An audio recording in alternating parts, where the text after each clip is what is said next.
కంటి అద్దాల నుండి శాశ్వత విముక్తి పొందండి. లాసిక్ సర్జరీ 14,000 మాత్రమే. వివరాలకు సంప్రదించండి. ఎమ్మెల్సీగా మిమ్మల్ని మండలి నుంచి సస్పెండ్ చేస్తే హైకోర్టుకు వెళ్ళి మరి నా వైఫ్ పార్టీ మారారనే ఒక కారణం చూపించి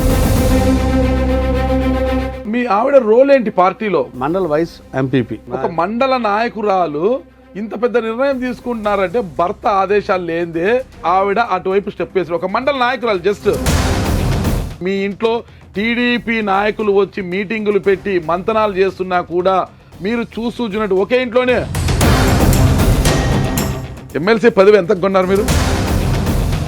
కోర్టుకు వెళ్ళినప్పుడు మీరు సమర్పించింది ఏంటి? నేను ఆపరేషన్ చేసుకున్నాను. నిజంగా మీరు ఆపరేషన్ చేసుకున్నారు, అది రీజన్. రఘురాజు గారు టీడీపీలోకి వెళ్ళబోతున్నారు అన్న ఒక ప్రచారం అయితే బయట బలంగా జరుగుతోంది. ధనంజయ రెడ్డి గారి వల్ల మీకు జరిగిన అన్యాయం ఏంటి? నాకు అన్యాయం జరిగింది అని నేను డైరెక్ట్గా అయితే అనుకోలేదు. మీ నియోజకవర్గంలో వ్యక్తి ఎవరో లవ్ లెటర్ రాశాడు మీకు, అది అనవసరం అనుకుంటా. అంటే చాలా పాయింట్లు ఉన్నాయి దీంట్లో.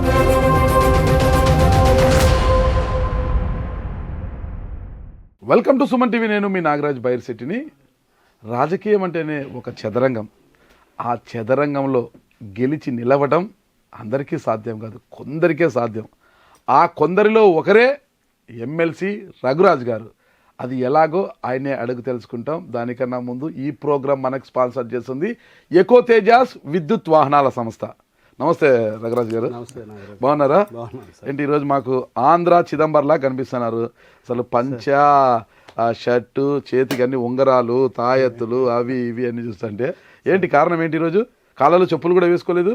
ఎవ్రీ సాటర్డే శనివారం పూట వెంకటేశ్వర స్వామిని నమ్మిన ఒక భక్తుడిగా ఒక నా మిత్రుడు కొడుకుని చూసి నేను నేర్చుకున్నది. బీటెక్ చదువుతున్న ఒక స్టూడెంట్ని చూసి అతను ఎవ్రీ సాటర్డే నేను చెప్పులు వేసుకొని అంకుల్ అని చెప్పాడు.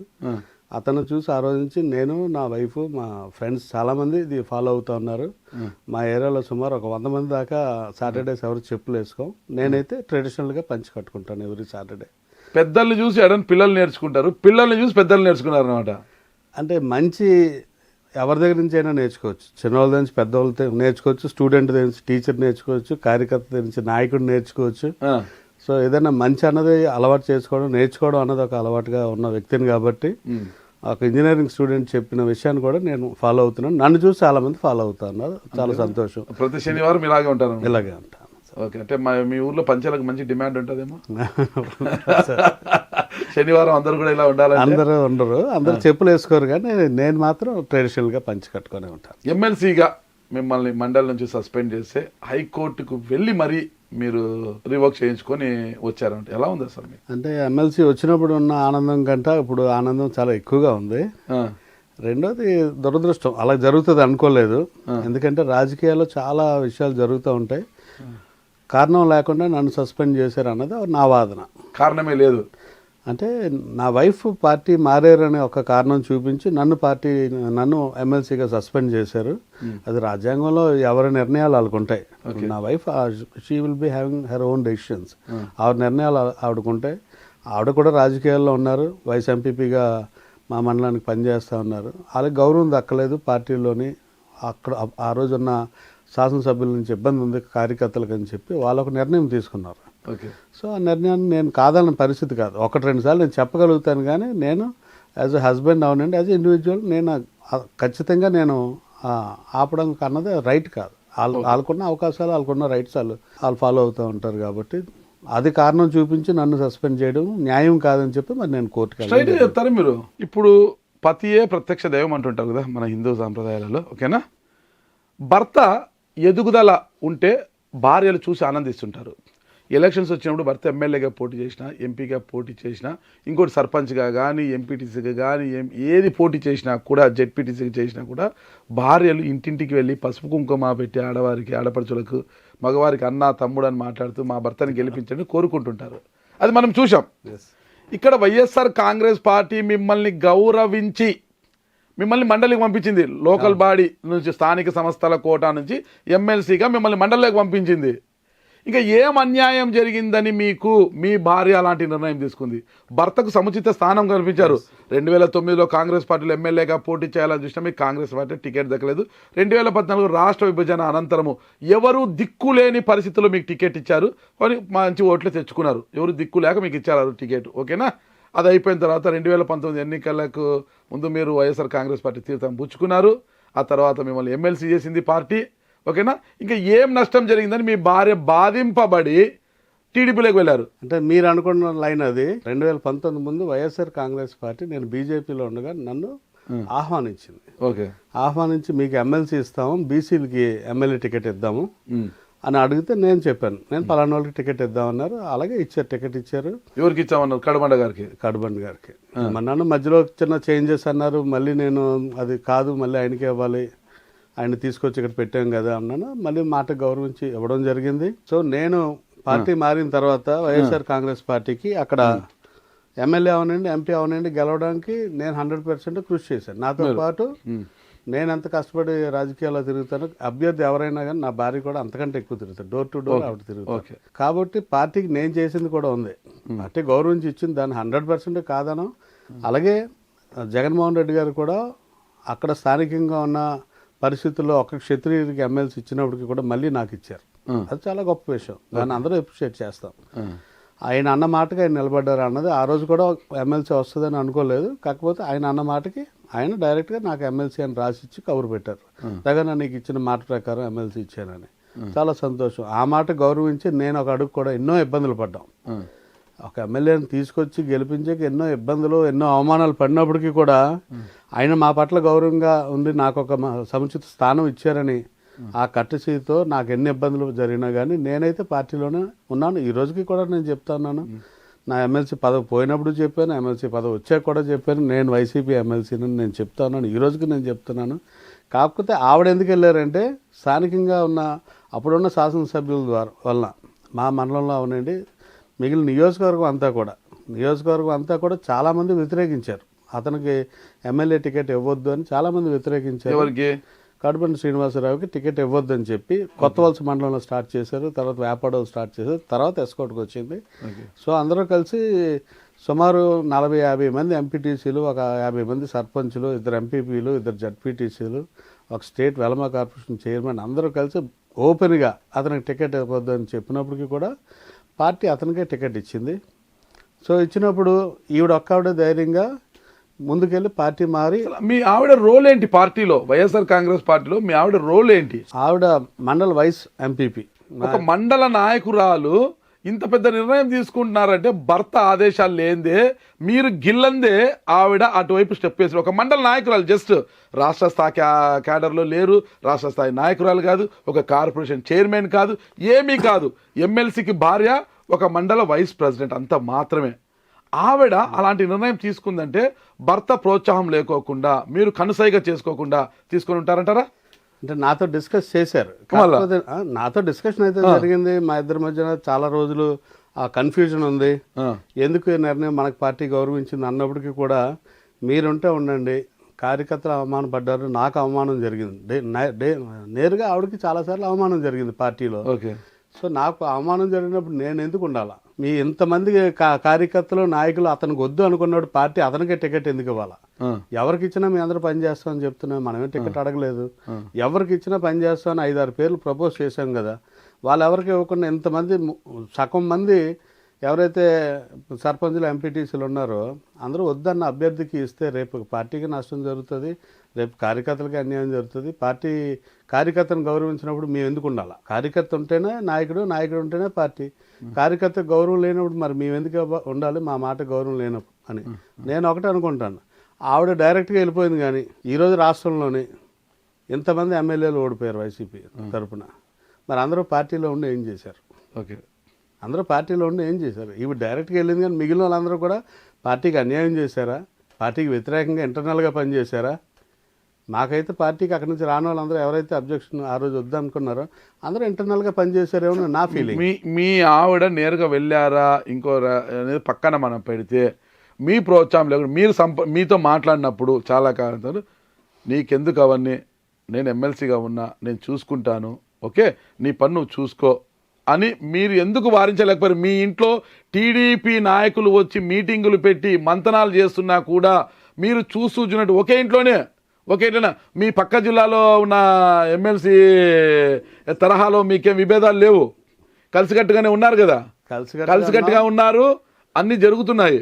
అలాంటప్పుడు మీరెందుకు వారించలేకపోయారంటే మీకు పార్టీ మీద కావచ్చు, మీ నాయకుడు జగన్మోహన్ రెడ్డి గారి మీద కావచ్చు, నిజమైన ప్రేమ అభిమానము ఉండి ఉంటే గిన మీరు ఎందుకు వారించలేకపోయారు? ఆయన మీద ప్రేమ అభిమానం ఉండబట్టే ఈ రాష్ట్రంలో ఎవరో చేయలేని కార్యక్రమం చేశాను. ఏం చేశారు? మా గ్రామం నుంచి తిరుపతి వరకు కాలినడకని వెళ్ళాను నేను. ఓకే. సుమారు 830 కిలోమీటర్లు కాలినడకని 23 నవంబర్లోని వెళ్ళాను. 43 డేస్ పాదయాత్ర చేసి జగన్మోహన్ రెడ్డి గారు మళ్ళీ ముఖ్యమంత్రి కావాలని కోరికతో వెళ్ళాను నేను. ఓకే. సో నాకు ఆయన మీద ఉన్న గౌరవం అది. కాకపోతే ఇంట్లోకి వచ్చేసరికి భార్య భర్త ఎవరు ఎక్కువ తక్కువ కాదని కాదు. మీ భార్య పొలిటికల్ అంటే ఎమ్మెల్యే ఆస్పిరెంట్ కాదు, ఇంకొక ఇది కాదు, ఆమె ఒక సాధారణ మండల వైస్ ప్రెసిడెంట్ మాత్రమే. మీరు మనలా గమనించాలి, ఓకేనా? ఆమె పొలిటికల్లో ఎమ్మెల్యే ఆస్పిరెంట్ కూడా కాదు. నన్ను కాదన్నారు, మా భర్తని కాదన్నారు, మేము వద్దన్న అతనికి టికెట్ ఇస్తున్నారని అలగడానికి ఆమె ఆస్పిరెంట్ కాదు, వాళ్ళ భర్త ఆస్పిరెంట్. వాళ్ళ భర్తకు రాజశేఖర రెడ్డి గారితో ఉన్న అనుబంధం కారణంగా రాజశేఖర రెడ్డి గారి హయాం నుంచి కూడా ఎమ్మెల్యే కావాలని లక్ష్యమైతే ఉంది. భర్తకు ఎమ్మెల్యే టికెట్ ఇవ్వలేదని అలిగారా, అంటే భర్త ప్రోత్సాహంతో నువ్వు వెళ్ళు మళ్ళా నేను వచ్చి చూసుకుంటాను మిగతా కథ అంతా అని భర్త పంపించారా? అలాగే అనుమానం పడడంలో, మీరు అనుమానం పడడంలో తప్పేమీ లేదు. మీరే కాదు, ఎవరైనా కూడా అలాగే అనుకుంటారు, ఈ ప్రోత్సాహం లేకుండా వెళ్తారని. కాకపోతే ఆవిడ ది డేవన్ ఈరోజు మండల వైస్ ఎంపీపీగా నా ప్రోత్సాహంతో అయ్యారని కాదు, ప్రజలందరూ ఆవిడ పెట్టమని రిక్వెస్ట్ చేస్తే ఆవిడ పెట్టాం మేము. ఆవిడ కాలేజ్ డేస్ నుంచి కూడా కాలేజీలోని డిగ్రీ చదువుతున్నప్పుడు ఆవిడ కాలేజ్ ప్రెసిడెంట్. తర్వాత మా రాజకీయాల్లోని 2009లో నాకు టికెట్ ఇచ్చి టికెట్ మార్చినప్పుడు నేను రాజశేఖర రెడ్డి గారి దగ్గరికి వెళ్ళాను కలడానికి. నాకు చెప్పకుండా ఆవిడ ఇండిపెండెంట్గా నామినేషన్ వేసింది. ఇప్పుడు ముందు నుంచి చిన్నప్పటి నుంచి కూడా ఇండివిజువాలిటీ ఉన్న ఒక లేడీ. ఓకే. సో ఆ రోజు ఆవిడ ఇండిపెండెంట్గా నామినేషన్ వేసారని ఆవిడ మాట గౌరవించి నేను మళ్ళీ ఇండిపెండెంట్గా నామినేషన్ ఎలక్షన్కి వెళ్ళాం. 2014లో కూడా అదే పరిస్థితి. పార్టీ బాగోలేదు అన్నప్పటికీ కూడా పార్టీ చెప్పింది మనం వెళ్దాం అంటే నా కోసం ఆవిడ ఇంటింటికి తిరిగింది. 2019లో కూడా మా అందరికంటే ఎక్కువ ఇంటింటికి తిరిగి ఆ తరుణంలో ఆవిడ నియోజకవర్గంలో అందరితోటి అటాచ్మెంట్. మీరు అనుకోవడానికి మనలో వైస్ ఎంపీపీ అయ్యి ఉండొచ్చు, కానీ నా మీద ఉన్న అభిమానస్తులు అందరికీ కూడా ఆవిడ కూడా నా స్థానమే.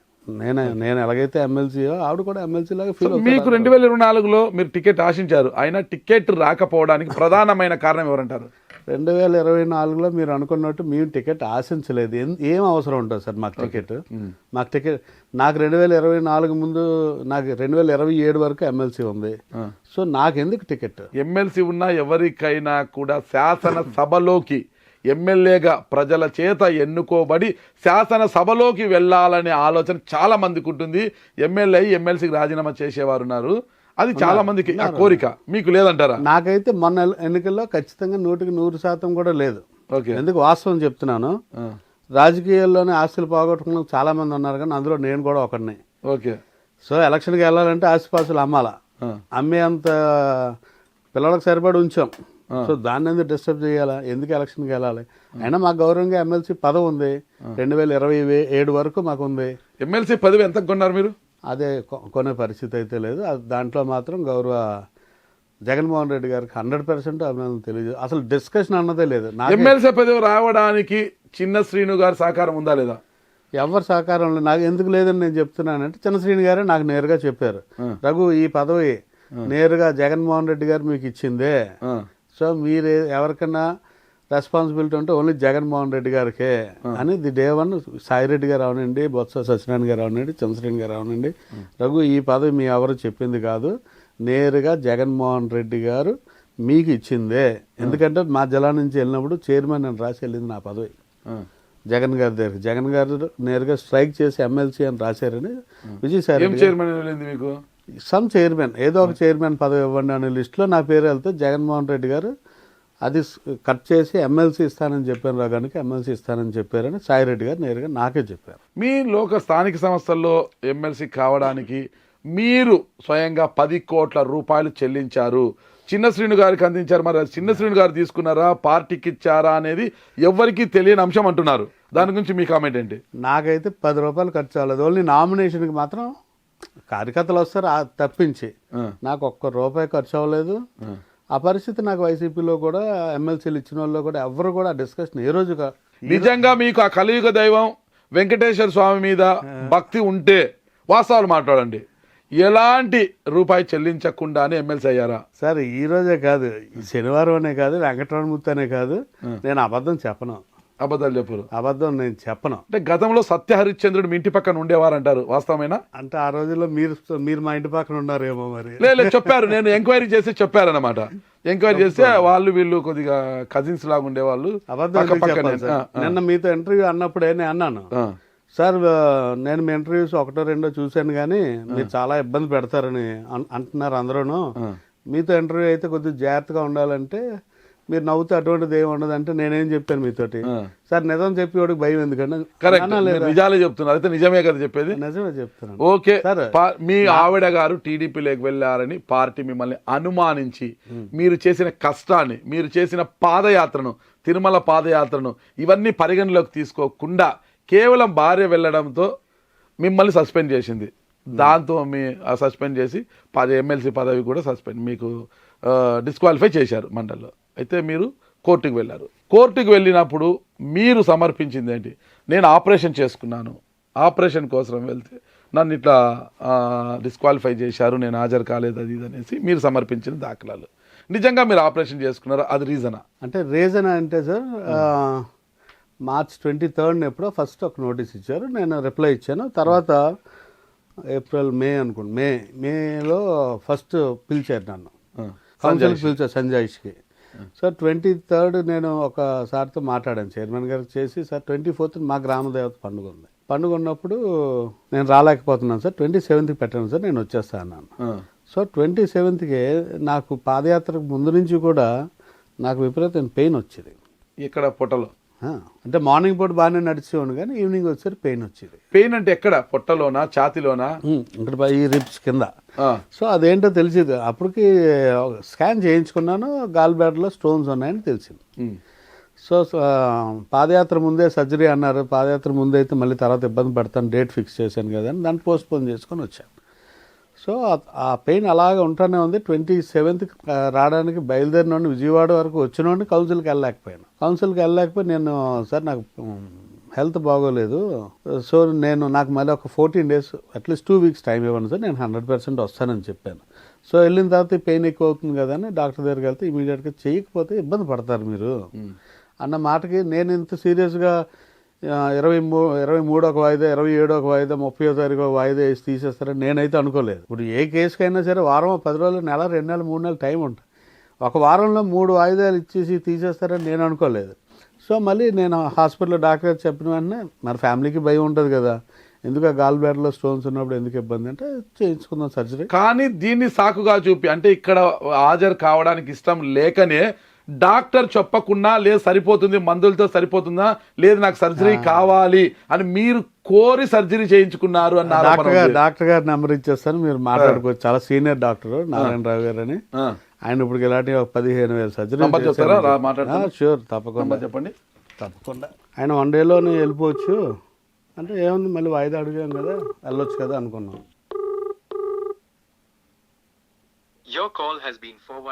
రైట్, ఆయన ఫోన్ లిఫ్ట్ చేయలేదు.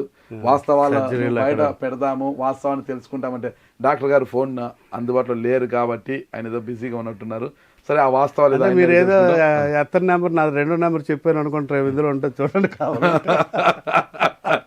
సరే, మీరు నిజమే చెప్తున్నారు అనేసి నేను నమ్ముతున్నాను. సరే, ఓకే, మీరు ఆపరేషన్ ని చూపించి నేను ఆపరేషన్కి వెళ్తే అనవసరంగా నన్ను ఇట్లా డిస్క్వాలిఫై చేశారని హైకోర్టును ఆశ్రయించారు మీరు. హైకోర్టు ఏమి ఇచ్చింది మీకు?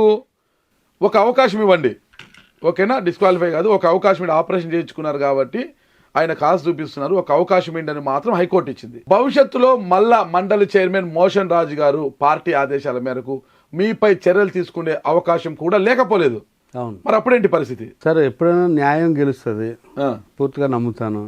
నేనైతే తప్పు చేయలేదని నేను అంటున్నాను. ఇప్పుడు ఎవరైనా డిస్క్వాలిఫై చేయాలంటే దానికి కొన్ని రీజన్స్ ఉంటాయి. ఆ రీజన్స్ బట్టి నేను ఎక్కడైనా తప్పు చేశానని వాళ్ళకి అనిపించింది అనుకోండి, దట్టు మీరు అంటున్నది నేను అటెండ్ కాలేదని సస్పెండ్ చేశారని కాదు. వాళ్ళు ఏం పెట్టారంటే, నేను ఒక మాజీ ఎమ్మెల్యే తోటి ఒక స్కూల్ ఫంక్షన్కి అటెండ్ అయ్యానని పెట్టారు. ఆ రోజు నేను ఎమ్మెల్సీని, ఒక మాజీ ఎమ్మెల్యే వస్తే ఆవిడ నాతో వచ్చినట్టు, నేను ఆవిడ తేలినట్ట. గోల లలిత కుమార్ గారు స్కూల్ ఫంక్షన్ కి ఎవరైనా వెళ్తారు, ఎవరైనా Okay, పిలుస్తారు, ఆల్ okay. పార్టీస్ వెళ్తారు. ఆ. అది ఒక రీజన్ గోల పెట్టారు, లలిత కుమార్ గారితో వెళ్ళారు. అదొక రీజన్ పెట్టారు. సో ఆ మీటింగ్ లో నేను పార్టీని ఏం అనలేదు, ఆ. అది వాయిస్ కూడా వాళ్ళు పెట్టలేదు, ఏదో ఫోటో పెట్టారు. తర్వాత సెకండ్ థింగ్ ఏంటంటే ఇంకొక నా మీద పెట్టిన అభియోగం ఏంటంటే నేను నా వైఫ్ని ఇంకా ఎంపీటీసీలు అందరినీ తీసుకొని వెళ్ళి నేను పార్టీలో టీడీపీలో జాయిన్ చేశానని ఇన్ రైటింగ్ పెట్టారు. ఓకే. దానికి అటాచ్మెంట్గా ఒక సాక్షి పేపర్ పెట్టారు. సాక్షి పేపర్లో ఏముంది, కాల్ లలిత్ కుమారి వీళ్ళందరినీ తీసుకొని వెళ్ళి పార్టీలో జాయిన్ చేశారు అని ఉంది. సో అది తప్పే. మూడోది ఇంకోటి ఏం పెట్టారంటే నేను వాలంటీర్గా పార్టీని వదిలేశానని, వాలంటీర్గా నా పదవిని వదిలేశానని ఇన్ రైటింగ్లో పెట్టారు. దానికి వాళ్ళే ఒక లీడర్ పేపర్ అటాచ్ చేసి పెట్టారు. ఆ పేపర్లో ఏముందంటే రఘురాజు భార్య పార్టీ మారినప్పటికీ రఘురాజు పార్టీని వదలలేదు, ఎమ్మెల్సీ పదవిని వదలలేదు అన్నది కూడా వాళ్ళు పెట్టినయ్యే. ఇన్ రైటింగ్ పెట్టింది అది, దాని పక్కన యాడ్ చేసిన డాక్యుమెంట్స్ ఇవి. సో అందులోనే ప్రూఫ్ ఉంది కదా, నేను ఎక్కడ తప్పు చేయలేదు, నేను పార్టీ వదలలేదని అందులోనే ఉంది, నేను ఆయన తీసుకెళ్లి పార్టీలో జాయిన్ చేశానని కూడా ఎక్కడా లేదు. మూడోది కాల్ లలిత్ కుమార్ తోటి ఒక స్కూల్ ఫంక్షన్కి ఎవరైనా వెళ్ళొచ్చు, జడ్జి గారు అదే అన్నారు. ఈయన వెళ్ళారా జాయినింగ్ అప్పుడు, ఈయన వెళ్ళారంటే ఈయన వెళ్ళలేదండి, ఈయన కొండ వేసుకున్నాడా లేదండి, స్కూల్ ఫంక్షన్కి ఎవరైనా వెళ్ళొచ్చు. సో దీంట్లో తప్పే ఉందని జడ్జి గారు జడ్జిమెంట్ ఇచ్చారు. Only 3 simple reasons. ఓకే, ఒక అవకాశం ఇవ్వండి అని మాత్రమే ఇచ్చారు. అంటే భవిష్యత్తులో మళ్ళా మీ పైన చర్యలు తీసుకునే అవకాశం ఉంది, మళ్ళా మిమ్మల్ని డిస్క్వాలిఫై చేయొచ్చు. మరి ఏంటి పరిస్థితి? నేను తప్పు చేస్తాగా, నేను తప్పు చేయలేదు, చెయ్యను కూడా.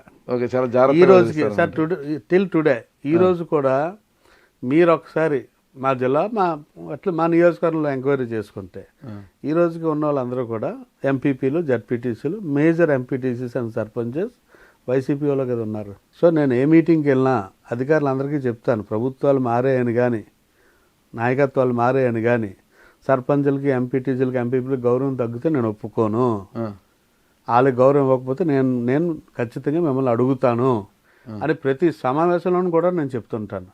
చెప్తే ఎవరి కోసం మాట్లాడినాడు సార్ నేను? క్యాడర్ కోసం. అంతే కదా, ఎప్పుడైనా క్యాడర్ ఉంటేనే లీడర్. కార్యకర్తలు నాయకుడిని తయారు చేసేయగలరు, నన్ను కాకపోతే మిమ్మల్ని కాకపోతే ఆయన్ని తయారు చేసేయగలరు కార్యకర్తలు. నాయకుడు అనుకుంటే కార్యకర్తను తయారు చేయలేం. సో నేను ఎప్పుడు కూడా బలంగా నమ్మేది ఏంటంటే కార్యకర్తకు గౌరవం ఉంటేనే మన గౌరవం. మీకు గౌరవం లేదు కాబట్టి నేను కామ్గా ఉన్నాను, అంతే. కామ్గా. సరే, ఆ రోజు మీరు ఎమ్మెల్సీ టికెట్ కొనుక్కోలేదు అంటున్నారు, మరి ఈ రోజు ఏమైనా అమ్ముడుపోయారా? అటువంటిది కూడా లేదు. ఎందుకంటే మరి చెప్పొచ్చో లేదో తెలీదు, మొన్న సెషన్స్ జరుగుతున్నప్పుడు నాది కోర్టులో ఆర్డర్ వచ్చింది కానీ ఇంకా ఆర్డర్ కాపీ రాకపోయినప్పటికీ చైర్మన్ గారి దగ్గర మేము ఉన్నాం, ఇంకా 4-5 ఉన్నారు, బొత్స సార్ కూడా ఉన్నారు. ఏదో మాటల్లోని కొంతమంది రిజైన్ చేశారు. రిజైన్ చేసిన ఎందుకు యాక్సెప్ట్ చేయలేదు అన్నది డిస్కషన్. అవును, బల్లి కళ్యాణ్ చక్రవర్తి గారు కావచ్చు, పోతల సునీత గారు వచ్చినప్పుడు ఒక వేరే ఆయన ఎవరో ఉన్నారు, పొలిటీషియన్ గట్ట కాదు, ఆయన అన్నారు కొన్ని పేమెంట్లు ఉన్నాయి కదా సార్ అన్నారు. అంటే బొత్స గారు ఇమీడియట్గా మరి రఘుది ఆ కేసు కాదు అన్నారు. మరి అదే కదా నిదర్శనం, పేమెంట్లు లేనట్టు. ఓకే, డబ్బు కోసం ఎందుకు సార్ రాజకీయాలు? అలాగైతే ఆస్తులు ఎందుకు అమ్ముతాం?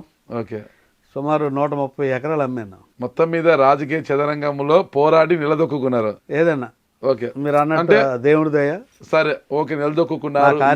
టెక్నికల్ గా తీసుకుంటే మీరు వైఎస్ఆర్ కాంగ్రెస్ పార్టీ ఎమ్మెల్సీ, అన్టెక్నికల్ గా చూస్తే మీరు ఏ ఎమ్మెల్సీ ఎవరికి అర్థం కాదు. అంటే త్వరలో మీ భుజం పైన పూర్వాశ్రమంలో ఉన్న మీ కాషాయపు కండువా పడబోతుందా, పసుపు కండువా పడబోతుందా, గ్లాస్ కండువా పడబోతుందా? ప్రస్తుతానికి అటువంటి ఆలోచన గట్ట లేదు. మరి పార్టీ మిమ్మల్ని సస్పెండ్ చేసింది, వైఎస్ఆర్ కాంగ్రెస్ లో మీరు లేరు, ఎమ్మెల్సీగా గెలిచింది ఆ పార్టీ నుంచి అయినా పార్టీ మిమ్మల్ని విశ్వసించడం లేదు. ఓకేనా, మీరు ఎమ్మెల్సీగా ఉన్నారు, ఆ పార్టీ టెక్నికల్గా వైఎస్ఆర్ కాంగ్రెస్ పార్టీ ఎమ్మెల్సీనే మీరు కోర్టుకు వెళ్ళి తెచ్చుకున్నారు. మరి మీ భవిష్యత్తు ఏంటి? పసుపు జెండా వైపు వెళ్తున్నారా, కాషాయపు జెండా వైపు వెళ్తున్నారా, గ్లాసు దగ్గరికి వెళ్ళబోతున్నారా? ప్రస్తుతానికి అయితే అటువంటి నిర్ణయం లేదు. నాకైతే పార్టీ పిలవడం లేదు. నేను అన్నాను చాలాసార్లు మా జిల్లా ప్రెసిడెంట్ గారితో, సార్ మీరు పిలవడం లేదు, నేను అటు వెళ్ళడం లేదు, ఏంటి పరిస్థితి అంటే రఘు మీరు అలాగంటే ఎలా అనేసి నవ్వుతూ మాట్లాడుకోవడం జరిగింది. చూద్దాం భవిష్యత్తు ఎలాగ నిర్ణయిస్తుందో. నేనైతే వాస్తవంగా మేము అనుకున్న స్థాయిలో మాకు గౌరవం ఇచ్చింది జగన్మోహన్ రెడ్డి గారు, ఎమ్మెల్సీ ఇచ్చి. సో ఆ కట్టసి 100% ఉంది. భవిష్యత్తు ఎలా నిర్ణయిస్తుందో చూద్దాం. అప్పుడు అంటే భార్య వెళ్ళిన దారిలోనే మీరు వెళ్తారా లేదంటే ఇటు? సార్ మీకు తెలుసో తెలీదు, మా కార్యకర్తను అడగండి, రోజు నాకు ఆవిడకి రోజు ఆర్గ్యుమెంట్స్ నడుస్తుంటాయి. మీ పార్టీ ఎలాగంటే మీ పార్టీ ఎలాగంటే మీ అయితే టిల్ టుడే ఆర్గ్యూ ఇప్పటికీ మీ గుండె లోతుల్లో వైసీపీ ఉందా? ఎస్. ఉందా? మనస్ఫూర్తి చెప్పండి, ప్రమాణం చేసి చెప్పండి. అంటే నాకు అన్యాయం జరిగింది, దానికి కొన్ని కారణాలు ఉన్నాయి. ఏంటంటే నాయకుడి మాట వినలేదో, లేకపోతే నాయకుడికి మాట గౌరవించలేదో, లేకపోతే నాయకుడు చెప్పింది చేయలేదన్న ఒక ఆలోచనతో పార్టీ చేసి ఉండొచ్చు. కడుబండ శ్రీనివాస్ గారికి ధనంజయ రెడ్డి గారికి ఐఏఎస్ ధనంజయ రెడ్డి గారికి ఉన్న అనుబంధం ఏంటి?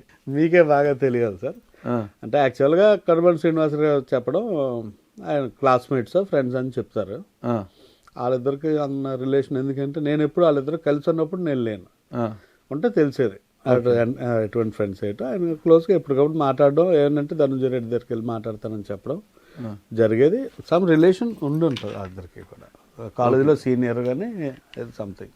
ధనంజయ రెడ్డి గారి వల్ల మీకు జరిగిన అన్యాయం ఏంటి? ధనంజయ రెడ్డి గారి వల్ల నాకు అన్యాయం జరిగింది అని నేను డైరెక్ట్గా అయితే అనుకోలేను. ఇండైరెక్ట్గా ఏమైనా జరిగిందేమో నాకైతే తెలియదు. కానీ నేను ఎందుకంటే జగన్ గారు నన్ను ఎంతో అభిమానించి పార్టీకి పిలిచారని నేను అనుకుంటాను. కాకపోతే ఒక గ్యాప్ వచ్చింది, ఎందుకు వచ్చిందో తెలియదు. జగన్ గారికి మాకు ఒక గ్యాప్ వచ్చింది. అంటే మధ్యలోనే ఎవరో మాట్లాడిన విషయాలు, నేను పార్టీకి వ్యతిరేకంగా ఉన్నాను, లేకపోతే లీడర్షిప్ని గౌరవించినాను, లేకపోతే ఎమ్మెల్యేతో ఎప్పుడు గొడవ పడతానో.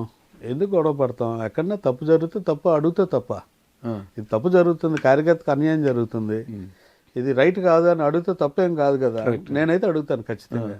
నేను టిల్ టుడే ఓపెన్గా చెప్తాను, నేను ఏ పార్టీలో ఉన్నా లోపల కమ్యూనిస్ట్ ఉన్నాడు. ఓకే, ఎక్కడ తప్పు జరిగినా ఖచ్చితంగా అడుగుతాను, నిలబడతాను, ఫైట్ చేస్తాను. దానివల్ల నాకు నష్టం జరిగినా నేను ముందుకే వెళ్తాను. ఓకే, నాకు నష్టం జరిగినా నన్ను నమ్ముకున్న వాళ్ళ కోసం నేను ముందుకే వెళ్తాను. ఈరోజు ఎమ్మెల్సీ పదవి పోయింది, నేను నా వైఫ్ అటు వెళ్ళిపోయింది తగుతోటే కదా. ఒక కార్యకర్తకి ఏదో పార్టీలో పోస్ట్ ఇచ్చి తీసారనే చిన్న తగు. కార్యకర్త అయినా ఒకటే, నేనైనా ఒకటే. అతనికి నా దగ్గర ఉన్న మనిషికి అవమానం జరిగినా, అన్యాయం జరిగినా నాకు జరిగినట్టే. సో దాని మీద ఫైట్ కోసం వెళ్తేనే ఇదంతా కూడా జరిగిపోయింది. నా ఎమ్మెల్సీ పదవి మీదకి వచ్చింది, ఆవిడ టీడీపీకి వెళ్ళిపోయారు, ఇంట్లో డిస్టర్బెన్స్, ఫ్యామిలీలో డిస్టర్బెన్స్, అందరినీ కూర్చోబెట్టి మాట్లాడాలి, రకరకాలుగా అన్నీ జరిగినప్పుడు తర్వాత కోర్టుకి వెళ్ళడం, కోర్టులో కూడా ఎవరు ఊహించని విధంగా కోర్టులో కేసు గెలుచుకోవడం, ఎలక్షన్ కమిషన్ నోటిఫికేషన్ ఇచ్చింది కూడా క్యాన్సిల్ చేయించుకోవడం, మళ్ళీ నేను కౌన్సిల్లోకి వెళ్ళి గెజిట్ ఆర్డర్ పట్టుకొని వెళ్ళి కౌన్సిల్లో కూర్చోవడం, ఇదంతా కూడా ఏదో సినిమాలో జరిగినట్టు జరిగిపోయింది. సినిమాలో జరిగిపోయింది. మీరైతే నేను వైసీపీ ఎమ్మెల్సీ అని గట్టిగా చెప్తున్నారు కదా. సరే, ఒక మా అసెంబ్లీలో అంటే శాసనసభలో ఒక చర్చ జరిగిన తర్వాత మండలిలోకి అది అప్రూవల్కి వస్తే పార్టీ తీసుకున్న నిర్ణయం ప్రకారమే ఒక ఎమ్మెల్సీగా వ్యవహరిస్తారా? మీరు ఏ పార్టీలో లేని నేను, నాకు పార్టీ సస్పెండ్ చేసింది కదా అనేసి కూటమి పార్టీకి అనుకూలంగా ఓటేస్తారా? కూటమి పార్టీకి ఎందుకు ఓటేస్తాను? నాకు విప్పు జారీ చేస్తే ఖచ్చితంగా పార్టీకి ఓటేస్తాను. జారీ చేయకపోయినా చేస్తాను. విప్పు జారీ చేసే అవకాశం లేదు కదా, పార్టీ మిమ్మల్ని సస్పెండ్ చేసింది కదా. అది నాకు తెలియదు. అయితే విప్పు జారీ చేసే అవకాశం లేదు అని నాకైతే తెలియదు. పార్టీ నన్ను సస్పెండ్ చేయలేదు కదా. ఓకే, డిస్క్వాలిఫై చేసింది కదా మండలి నుంచి మిమ్మల్ని. మండలి నుంచి నేను వైఎస్ఆర్ పార్టీలోనే ఉన్నాను కదా. ఓకే, పార్టీ నన్ను ఏం సస్పెండ్ చేయలేదే. ఓకే, అయితే విప్పు జారీ చేసే అవకాశం డిస్కషన్ కూడా వచ్చింది. ఓకే, ఆ డిస్కషన్ కూడా వచ్చింది కాబట్టి చెప్తున్నాను. నేను ఎప్పుడు కౌన్సిల్కి వెళ్ళినా కానీ వైసీపీ ఎల్పీ ఆఫీస్కి వెళ్తాను. సో మన సెషన్ జరుగుతున్నప్పుడు కూడా వెళ్ళి కూర్చుంటే ఇంకొక ఎమ్మెల్సీ గారు అటు చూశారు ఇటు చూశారు, ఒక 5 నిమిషాలు ఇంకొక 4 ఎమ్మెల్సీలు ఉన్నారు. రగన్నా మీకు కొంచెం మాట్లాడుకోవాలి అన్నారు. నేను ఉన్నానని అంటే నేను అన్నాను, మాట్లాడకుండా ఏమన్నారు, మాట్లాడుకోండి పర్వాలేదు కదండి. అలా కాదన్నా అన్నాను. ఏం నేను మీ ఓన్ కాదా అన్నాను. నువ్వు మా ఓడవి కానీ ప్రస్తుతానికి కాదు కదా అన్నా. సో పని చేయండి సార్, నేను ఇక్కడ డిస్కషన్లో కూర్చోకూడదని మీరు అనుకున్నప్పుడు నన్ను పార్టీని సస్పెండ్ చేయండి అన్నాను. అలాగే అలా చేస్తాం, అలా చెయ్యం కదా. ఎలాగైనా పార్టీని సస్పెండ్ చేయించుకోవాలి, మీరు అటువైపు వెళ్ళిపోవాలని మీ కోరిక ఉంది. అలా కాదు, నన్ను అక్కడ ఆకవరు పరిచారు కాబట్టి అడిగాను. కూర్చున్నాడు బయటకు వెళ్ళమంటే దాని అర్థం ఏంటి? మీ మీద నమ్మకం లేదు. అటువంటి అంత నమ్మకం లేనప్పుడు ఎందుకు మీరు అలాగా ఇబ్బంది పడతారు? నేను ఖచ్చితంగా వచ్చి నెక్స్ట్ డే కూడా వెళ్ళి కూర్చున్నా. అది అయిపోయిన 5 నిమిషాల్లో మళ్ళీ డోర్ తీసి మీ డిస్కషన్ అయిపోయిందని మళ్ళీ వెళ్ళి కూర్చున్నాను అక్కడే. నెక్స్ట్ డే వెళ్ళి కూర్చున్నాను అక్కడే. అంటే సస్పెండ్ చేయించుకునేంత వరకు వెళ్తూనే ఉంటారు? అదేం లేదు సార్, సస్పెన్షన్ అని వేటు పడేంత వరకు వెళ్తూనే ఉంటారు. అదే మీ ఆకాంక్ష? చేయకూడదని కోరుకుంటున్నాను. ఎందుకు చేయాలి నన్ను? నేను తప్పు చేస్తే ఏమి నటిస్తున్నారండి అసలు? సార్ నటనలో మీకు మీరే సాటి. మీరు అలాగ అనుకుంటారు, మీరు అలాగ అనుకుంటారు. నా వరకు నేను తప్పు చేయలేదు. ఇప్పుడు నేనేమనుకుంటానంటే, నేను ఎలక్షన్లో పార్టిసిపేట్ చేయలేదు, నేను ఐ డెంట్ గో ఎనీవేర్, ఎక్కడికి కదలలేదు. నాలాంటి వాడు కదలకుండా చాలా పెద్ద శిక్ష అది. ఓకే, రాజకీయాల్లో ఎలక్షన్ టైంలో అటు ఇటు వెళ్ళకుండా ఉండడం అంత పనిష్మెంట్ కాదు. సో నేను I was there at home for nearly 3 months. ఎక్కడికి వెళ్తాను, అటు వెళ్ళలేను, వాళ్ళు ఏం వెళ్ళడం లేదు, వీళ్ళు ఇటు నేను వెళ్ళను, వచ్చిన బాధ. సో ఇంటి దగ్గర ఉండి చూడడం ఎంతో నరకం అది రాజకీయాల్లో. సో అదంతా కూడా అనుభవించుకొని మొత్తం మీద ఎమ్మెల్సీగా ఉన్నారు ఇప్పుడు. ఉన్నాను. ఓకే, మరిన్ని వివరాలు తెలుసుకుంటే ముందు మీ కుటుంబ నేపథ్యం గురించి ఒకసారి చెప్పండి. మీ స్వగ్రామం ఎక్కడ? మాది ఎస్కోట మండలం సార్, శృంగవరం కోట, శృంగవరం విజయనగరం జిల్లా. శృంగవరకోట మండలం, రాజీపేట అన్నది మా సొంత ఊరు. కాకపోతే మేము బొడ్డవరం అనే విలేజ్కి అక్కడ పక్కకి షిఫ్ట్ అయిపోయారు మా ఫాదర్. ఓకే. నాన్నగారి పేరు? రామరాజు గారు, డాక్టర్ రామరాజు. నాన్నగారు డాక్టర్, వెటనరీ డాక్టర్. ఓకే. అమ్మగారు? అమ్మగారు హౌస్ వైఫ్. ఏం పేరు? రాణి. రాణి. మా తాతయ్య గారు మిలిటరీలో మేజర్. ఓ సూపర్. ఏం పేరు? రాజం రాజు గారు. ఓకే. నాన్నగారి నాన్న, తాతగారి నాన్న? అమ్మగారు నాన్నగారు మిలిటరీలో, నాన్నగారు అగ్రికల్చర్. ఓకే. ఎంతమంది సంతానం వారికి? మేము 4. మీరు ఎన్నోవారు? మీరు? నేను లాస్ట్ వన్. 2 అక్కలు, అన్నయ్య ఉన్నారు. ఓకే. వాళ్ళు ఏం చేస్తున్నారు? అందరూ మ్యారేజ్ అయిపోయి ఎవరి పనాలు చూసుకుంటున్నాం. అందరూ ఫ్రెండ్లీ ఫ్యామిలీ మాది అయితే. అవునా? మీ స్టడీస్ అంతా ఎక్కడ జరిగాయి? మాది స్కూలింగ్, మాకు ఒక ఓన్ స్కూల్ ఉంది ఎస్కోట్లో. మీకు own school? 8th క్లాస్లోని 8th class వరకు అక్కడే చదివాను. తర్వాత west Godavari 9th 10th, intermediate Vizianagaram, డిగ్రీకి వచ్చేసరికి వైజాగ్. శుభ్రంగా ఎక్కడ విజయనగరం జిల్లా, ఎక్కడ వెస్ట్ గోదావరి? భీమవరంలో మా బావగారు అక్కడ బీఈడి కాలేజీలో వర్క్ చేసేవారు. సో వాళ్ళు అక్కడ ఉన్నారు కదా అని, మన స్కూల్లో అయితే కొంచెం మందే కదా డామినేషన్ సొంత స్కూల్లో. సో అందుకని అక్కడికి తీసుకెళ్లారు. కాకపోతే బ్యాడ్ లక్ ఏంటంటే నేను అక్కడికి వెళ్ళగానే ఆయనకి విజయనగరం ట్రాన్స్ఫర్ అయ్యింది. So I was there in hostel for 2 years. చాలా ఎక్స్పీరియన్స్ హాస్టల్లో. ప్రతి ఒక్క స్టూడెంట్ కూడా హాస్టల్ అట్లీస్ట్ 2-3 years ఉంటే చాలా నేర్చుకుంటాం. అవునా? చాలా నేర్చుకుంటాం. మీరేం నేర్చుకున్నారు? ఒకటి పంక్చువాలిటీ. ఇంట్లో లాగా ఎప్పుడు పడితే అప్పుడు లెగడం కావదు. టైంకి లెగాలి, టైంకి అన్ని చేయాలి, టైంకి భోజనం చేయాలి, టైంకి పడుకోవాలి. అలాగే స్టడీ అవర్ ఉంటుంది. రెండోది మన బట్టలు మనకు మడత పెట్టుకోవడం తెలుస్తుంది, మన పక్కన మనం వేసుకోవడం తెలుస్తుంది. ఇవన్నీ కూడా హాస్టల్లోనే చాలా నేర్చుకోవచ్చు. కష్టం సుఖం అన్ని తెలుస్తుంది, బాధ అన్ని తెలిసిపోతాయి. ఒక రిలేషన్ ఉంటుంది, అందరితో కలిసి ఉంటాం. హైయర్ స్టడీస్ ఎక్కడ చేశారు మీరు? నేను డిగ్రీ బీవీకే కాలేజ్ వైజాగ్. ఏ గ్రూప్ చేశారు? ఆర్ట్స్కి వెళ్ళిపోయాను, హెచ్ఈపి. ఎందుకంటే ఇంటర్ బైపీసీ స్టూడెంట్ని. బైపీసీ తర్వాత మా ఫాదర్ ఎంబీబీఎస్ సీట్ రాకపోతే డబ్బులు కడతాను, జాయిన్ అవుతామంటే జాయిన్ అవ్వనని చెప్పి డిగ్రీ జాయిన్ అయ్యి మనకి అప్పటి నుంచి మోడలింగ్, ఫ్యాషన్స్ చిన్న ప్యాషన్ ఉండేది. సో అందులో ఒక 2 years ఉన్నాను. మా చిన్నాన్నగారు ఎంపీపీగా ఉండేవారు. మోడలింగ్ చేశారు మీరు? ఓకే. ఆయన చనిపోయిన తర్వాత ఆ చుట్టుపక్కల ఉన్న విలేజ్ అందరూ వచ్చి మా ఫ్యామిలీ నుంచి ఎవరో ఒకరు పాలిటిక్స్లోకి రాకపోతే అవ్వదు అని చెప్తే బలవంతంగా నన్ను తీసుకొచ్చి కొంచెం ఒడ్డు పొడుగ్గా ఉన్నానని చెప్పి నన్ను పెట్టడం జరిగింది. ఆ రోజు కమిట్మెంట్తో వర్క్ చేసుకుంటే. మరి గడ్డం ఎందుకు పెంచారు మళ్ళీ మోడలింగ్ చేసిన మీరు? ఈ గడ్డం వాస్తవానికి అయితే మా అమ్మాయి పెంచమందని పెంచాను. మీ అమ్మాయి ఎందుకు? ఏవో దానికి ఇష్టం, బాబా గడ్డం పెంచండి అంది. సో ఆ రోజు నుంచి దగ్గర 4 years 5 years అవుతుందేమో. అప్పటి నుంచి గడ్డం, లేకపోతే ఎవ్రీడే నీట్ షేప్ కదా మోడలింగ్ చేశారు. ఇప్పుడు అంతా గడ్డమే ఫ్యాషన్ అయిపోయింది.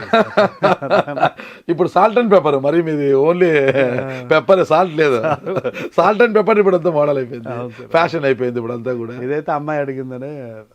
లవ్ మ్యారేజా మీది? Arranged marriage. మరి మీరు గతంలో కాంగ్రెస్ పార్టీలోకి ఎలా వెళ్ళారు మీరు? మా చిన్నాన్నగారు అందరూ కూడా, మా ఫాదర్ అందరూ కూడా కాంగ్రెస్ పార్టీలోనే ఉండేవారు. ఓకే.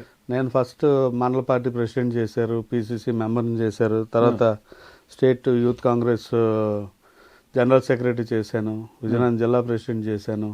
అలాగా తర్వాత జడ్పీటీసీ చేశాను, వైస్ ఎంపీపీగా ఉన్నాను, జిల్లా గ్రంథాలయ సంస్థ చైర్మన్ చేశాను. సో అలాగే తర్వాత ఎమ్మెల్యేగా 2 సార్లు పోటీ చేశాను. ఓకే. 2009, 2014. 2009, 2014. 9లో స్వతంత్ర అభ్యర్థిగా అనుకుంటా కదా. కాంగ్రెస్ టికెట్ ఇచ్చింది. బేసిక్గా రాహుల్ గాంధీ కోటాలో నాకు టికెట్ వచ్చింది. ఆ రోజు అక్కడ ఉన్న కమ్యూనల్ ఈక్వేషన్స్ అన్ని పెట్టి టికెట్ మార్చారు. అప్పుడు ఇండిపెండెంట్గా కంటెస్ట్. రాజశేఖర రెడ్డి గారికి ఉన్న అనుచరగంలో మీరు కూడా ఒకరు కదా, ఎందుకు రాజశేఖర రెడ్డి గారు మీ పైన దృష్టి పెట్టలేదు? లేదు, ఆయన చాలా అభిమానంగా పిలిచారు. కొన్ని కారణాల వల్ల రఘు మార్చాల్సి వచ్చింది. 2004లో ఫ్రీ పవర్ ఫస్ట్ సంతకం పెట్టాను. 2009లో నీకు పెడతాను నాకు చెప్పారు, డైరెక్ట్ కూర్చోబెట్టుకుని ఇంట్లో. 2004 ఉచిత విద్యుత్ ఫైల్ మీద సంతకం పెట్టారు, 2009లో మీ సంతకం అన్నారు. అంటే నేను అన్నాను, నేను యాక్చువల్గా నేను అప్పుడు టికెట్ అడగలేదు. దురదృష్టం ఏంటంటే నేను ఎప్పుడూ టికెట్ అడగలేదు. కాకపోతే ఆ పరిస్థితులు అలాగొచ్చాయి. కానీ నేను 3 పేర్లు రాసి ఇచ్చాను మా కాన్స్టిట్యున్సీ. పేర్లు? గుడివాడ రాజేశ్వరరావు ఒకటి, మోకల కస్తూరి, ఇంకోటి గొర్రెలు సరియు. ఆ, ఈ 3 పేర్లు ఎవరికైనా ఇవ్వండి అని నేను డే 1 ఇచ్చిన తర్వాత 3 రోజులు పోయాక రాహుల్ గాంధీ కోటలో రఘుకి టికెట్ ఇమ్మన్నారు సత్యబాబు అనేసి రాజశేఖర రెడ్డి గారు సత్యబాబు గారికి ఫోన్ చేశారు. నేను సత్యబాబు గారితో ఢిల్లీలో ఉన్నాను. సో వెంటనే రఘు నువ్వు వెళ్ళి నువ్వు క్యాంపెయినింగ్ స్టార్ట్ చేసుకో అంటే నేను క్యాంపెయినింగ్ స్టార్ట్ చేసుకున్నాను. నాకు డిస్కషన్స్ తెలుస్తున్నాయి, కమ్యూనల్ ఈక్వేషన్ వస్తుంది, మారుతుందని. మారినా నేను ఒకటే చెప్పాను రాజశేఖర్ సార్, మీరు అన్నారు మీ నోటితోటి కాదనిసారు, మళ్ళీ అట్లీస్ట్ నేను అన్న 3 పేర్లో మీరు ఇవ్వండి, నేను చేస్తాను, లేకపోతే నేను చెయ్యను సార్ అని చెప్పి వచ్చాను. నాకు ఆయన చాలా అభిమానంగా చూసేవారు. పంచాయతీ ఎలక్షన్ కూడా ఫోన్ చేసేవారు నాకు, రవి ఎలక్షన్స్ ఎలాగవుతున్నాయని రాజశేఖర రెడ్డి గారు. సో వాళ్ళ ముగ్గురికి ఇస్తే చేస్తాను సార్, లేకపోతే నేను చేయను అన్నారు. 3rd పర్సన్ ఇంకో 4th పర్సన్కి ఇచ్చారు. సో అప్పటికే చెప్పాను కదా, నా వైఫ్ అప్పుడే నామినేషన్ వేసింది. సో తర్వాత నేను వచ్చి నా ఇండిపెండెంట్ కంటెస్ట్ చేయడం. రెండోది బ్యాడ్ లక్ ఏంటంటే ఒక ఓటు కాంగ్రెస్కి వేయమన్నాను, ఒక ఓటు నాకు, ఒక ఓటు పురంధేశ్వరి గారు ఫోన్ చేశారు. వాస్తవంగా ఆవిడ పెట్టి నా టికెట్ మార్చారు అన్నది అందరూ అనుకుండేది. కాకపోతే ఆవిడ ఫోన్ చేసి నాకు తెలియక కొంచెం తప్పు జరిగింది అని అంటే ఆవిడకి మీకేం పర్లేదమ్మా, మీకు నేను సపోర్ట్ చేస్తానని. మిగిలిన 6 నియోజకవర్గాల్లో పీఆర్పీ లీడింగ్ పల్లా శ్రీని గారు. మా కాన్స్టిట్యున్సీ వచ్చేసరికి కాంగ్రెస్ ఓటు నాది, ఎంపీ ఓటు కాంగ్రెస్కి వేయడానికి ఆవిడ ఎంపీ అయ్యి సెంట్రల్ మినిస్టర్ అయ్యారు. అది నేను గౌరవంగా ఫీల్ అవుతాను. నా వల్ల ఆవిడ సెంట్రల్ మినిస్టర్ అయ్యారు, కేంద్ర మంత్రి అయ్యారు. అయ్యారని. మరి రాజశేఖర రెడ్డి గారితో అంత అభిమానం ఉన్నప్పుడు మీరు కాంగ్రెస్ పార్టీ నుంచి బీజేపీకి వెళ్ళిపోయారు కదా, మరి ఎందుకు వైసీపీలోకి రాలేకపోయారు? అంటే 2009 తర్వాత మళ్ళీ నేను వెంటనే మళ్ళీ కాంగ్రెస్ పార్టీలోకి వచ్చాను. మళ్ళీ వెంటనే తీసుకున్నారు, నన్ను పార్టీలోకి తీసుకున్నారు. జరిగింది రాజశేఖర రెడ్డి గారు ఉన్నప్పుడే సత్యబాబు గారు అడిగితే తెచ్చేయండి అన్నారట, వచ్చేసాను. తర్వాత 2014లో ఎవరూ లేని పరిస్థితుల్లో సత్యబాబు గారు రఘును నిలబడంటే నిలబడ్డాను. అప్పుడు మళ్ళీ కమ్యూనల్ ఈక్వేషన్ అంటారు సార్, వాళ్ళందరినీ అడగండి, నా వంతు నేను పార్టీకి కష్టపడతాను, నా వంతు డొనేషన్ కూడా పార్టీకి ఇస్తాను అని చెప్పిన. ఎవరు నిలబడకపోతే ఆయన వచ్చి నిలబడమన్నాం. నేను నా వైఫ్ రిక్వెస్ట్, సార్ ఎందుకు సార్ మమ్మల్ని ఇబ్బంది పడతారు, ఓ పక్క ఈ ఆశలన్నీ కరిగిపోతున్నాయి, వద్దు సార్ అని, ఎందుకు అన్నీ నేను చూసుకుంటానని నిలబడండి అన్నారు. ప్రజలు కూడా చాలా గౌరవంగా 2014లో కూడా 31,000 ఓట్లు వేశారు నాకు.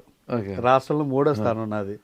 కమ్యూనిటీ సపోర్ట్ లేదు, క్యాస్ట్ లేదు, క్యాస్ట్ లేదు, అయినా అక్కడ వరకు తీసుకొచ్చారు. 2014 అయ్యేసరికి టీడీపీ గవర్నమెంట్ వచ్చింది. అప్పుడు జిల్లా పరిషత్ చైర్పర్సన్ అవునండి, మా ఎమ్మెల్యే అందరూ టీడీపీ ఉన్నారు. సో మా కాన్స్టిట్యున్సీలో క్యాడర్ ఇబ్బంది పడే పరిస్థితికి వచ్చింది. ఎవరైతే చిన్న చిన్న ఫీల్డ్ అసిస్టెంట్లు, రేషన్ డీలర్స్ ఇలాగ ఉన్నారు, అక్కడక్కడ ఏ ప్రభుత్వం మారినా ఒకరిద్దరికి ఉద్యోగాలు పోవడం ఖాయం, మనకు తెలిసిందే అదంతా. సో అది జరుగుతున్నప్పుడు నేను డైరెక్ట్ సత్యబాబు గారికి, చంద్రశ్రేణి గారికి చెప్పాను, సార్ ఇలాగ ఇబ్బంది పడతా ఉన్నామని. ఈలోపు ఏంటంటే బీజేపీ నుంచి నాకు కబురు వచ్చింది, పార్టీలో జాయిన్ అవ్వచ్చు కదా అని. ఎందుకంటే ఖమ్మంపాటి హరిబాబు గారు మాకు ఎంపీ. ఓకే, ఎంపీ గారు మా ఆ పార్లమెంట్లో మా గారి మీద గెలిచి ఉన్నారు. సో అప్పుడు నేను చెప్పాను, సార్ ఇలాగా వచ్చింది, వెళ్దాం అనుకుంటున్నానని. ఏం రఘు అంటే క్యాడర్ ఇబ్బంది పడుతున్నారు సార్, ఓన్లీ కార్యకర్తల కోసం వెళ్తున్నాను అని చెప్పాను. నేరుగా దీపమ్మ వెంకయ్యనాయుడు గారి అమ్మాయి ద్వారా వెంకయ్యనాయుడు గారిని కలిసి అక్కడి నుంచి హరిబాబు గారికి ఫోన్ చేయించుకొని నేను పార్టీలోకి వెళ్ళాను. నన్ను పిలిచింది అక్కడ, వాళ్ళు పిలిచాను, వెంకయ్యనాయుడు గారి దగ్గరికి వెళ్ళాను. అక్కడి నుంచి కబురు వచ్చింది. మహేష్ గారు అని ఒక ఆయన, మా అంటే ఇంటి పేరు, మా ఇంటి పేరే ఇందుకూరు మహేష్ గారు అని బీజేపీలో ఉంటారు. ఇందుకూరి రఘురాజు గారు, మీరు ఆయన ఇందుకూరి మహేష్ గారు వెంకయ్యనాయుడు గారు ఫ్యామిలీతో ఉంటారు. వెంకట గారు వాళ్ళ ఫ్రెండ్స్, ఏదో క్లాస్మేట్స్. సో అలాగా ఆ బీజేపీలోకి వెళ్ళాల్సి వచ్చింది. బీజేపీ కూడా నాకు గౌరవంగా రాష్ట్ర కార్యదర్శి పదవి ఇచ్చింది, నాకు, పురంధేశ్వరి గారికి, కన్నా గారికి, అందరికీ, మా ముగ్గురికి. ఆ స్థాయిలో నన్ను కూడా వాళ్ళు కూర్చోబెట్టారు. బీజేపీలో కూడా చాలా హార్డ్గా వర్క్ చేసి పెట్టాను. నేను ఒకటే అన్నాను, నాకు మీరు ఎంత గౌరవిస్తే నేను పార్టీకి అంత లాయల్గా నేను పనిచేస్తానని. ఇంకా ఆఖరికి ఏంటంటే 2017-18 వచ్చేసరికి కన్నా గారు యాజ్ అ ప్రెసిడెంట్గా మా ఇంటికి వచ్చారు. వచ్చినప్పుడు ఏంటి రఘు, నెక్స్ట్ మంత్ నువ్వు నిలబడాలంటే నేను నిలబడను సార్, పరిస్థితులు వాతావరణం చూసుకొని. ఎందుకంటే నేను కార్యకర్తల కోసం బీజేపీకి వచ్చాను, బీజేపీ నాకు గౌరవం ఇచ్చింది. మీరు ఈ రోజుకి చూస్తే నేను ఏదైతే బూత్ కమిటీలు వేసానో బీజేపీ ఆఫీస్లో ఉంటుంది. మొత్తం 274 బూతులకి బూత్ కమిటీ వేశాను బీజేపీ తరఫున. చాలా కష్టమైన పని. మన సైడ్ ఉత్తరాంధ్రలో బీజేపీకి అన్ని బూతులకి కమిటీ వేయడం చాలా కష్టం. సో బీజేపీ నుంచి ఆ తర్వాత మరి జగన్ గారు కబురు చేశారు. చాలా ఐ టుక్ 7-8 మంత్స్ తీసుకున్న తర్వాత ఆ రోజు వెళ్ళి కలిసాం. కలగానే రఘు బీసీకి ఇద్దాం అనుకుంటున్నానంటే మీ ఇష్టం సార్ అని చెప్పాను. నీకు ఎమ్మెల్సీ ఇస్తున్నారు, ఆ మాట ప్రకారం నాకు గౌరవం ఇచ్చారు. తర్వాత కొన్ని అనుమానాలు జరిగిన పరిణామాల నేపథ్యంలో మిమ్మల్ని మండలి నుంచి డిస్క్వాలిఫై చేయరు, కోర్టు నుంచి తెచ్చుకోవడం జరిగింది. సరే ఓకే, ఇప్పుడు రఘురాజు గారు టీడీపీలోకి వెళ్ళబోతున్నారు అన్న ఒక ప్రచారం అయితే బయట బలంగా జరుగుతోంది.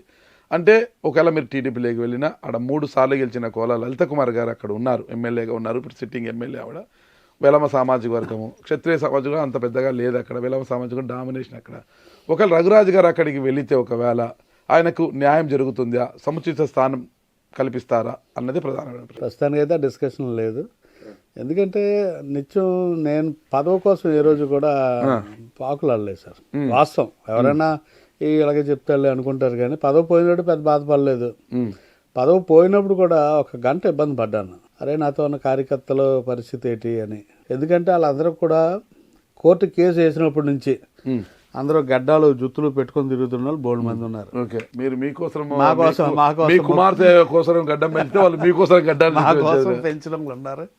వాళ్ళందరికీ ఏంటి సమాధానం చెప్తావా అని ఒక చిన్న ఇబ్బంది పడ్డాను. సో నెక్స్ట్ ఎప్పుడు ఈసీ నోటిఫికేషన్ ఇవ్వగానే పదవి పోయినప్పుడు పెద్దగా ఫీల్ అవ్వలేదండి. ఈసీ నోటిఫికేషన్ ఇచ్చేసరికి అంటే మనం కోర్టులో గెలుస్తామని ఒక కాన్ఫిడెన్స్ ఉండేది.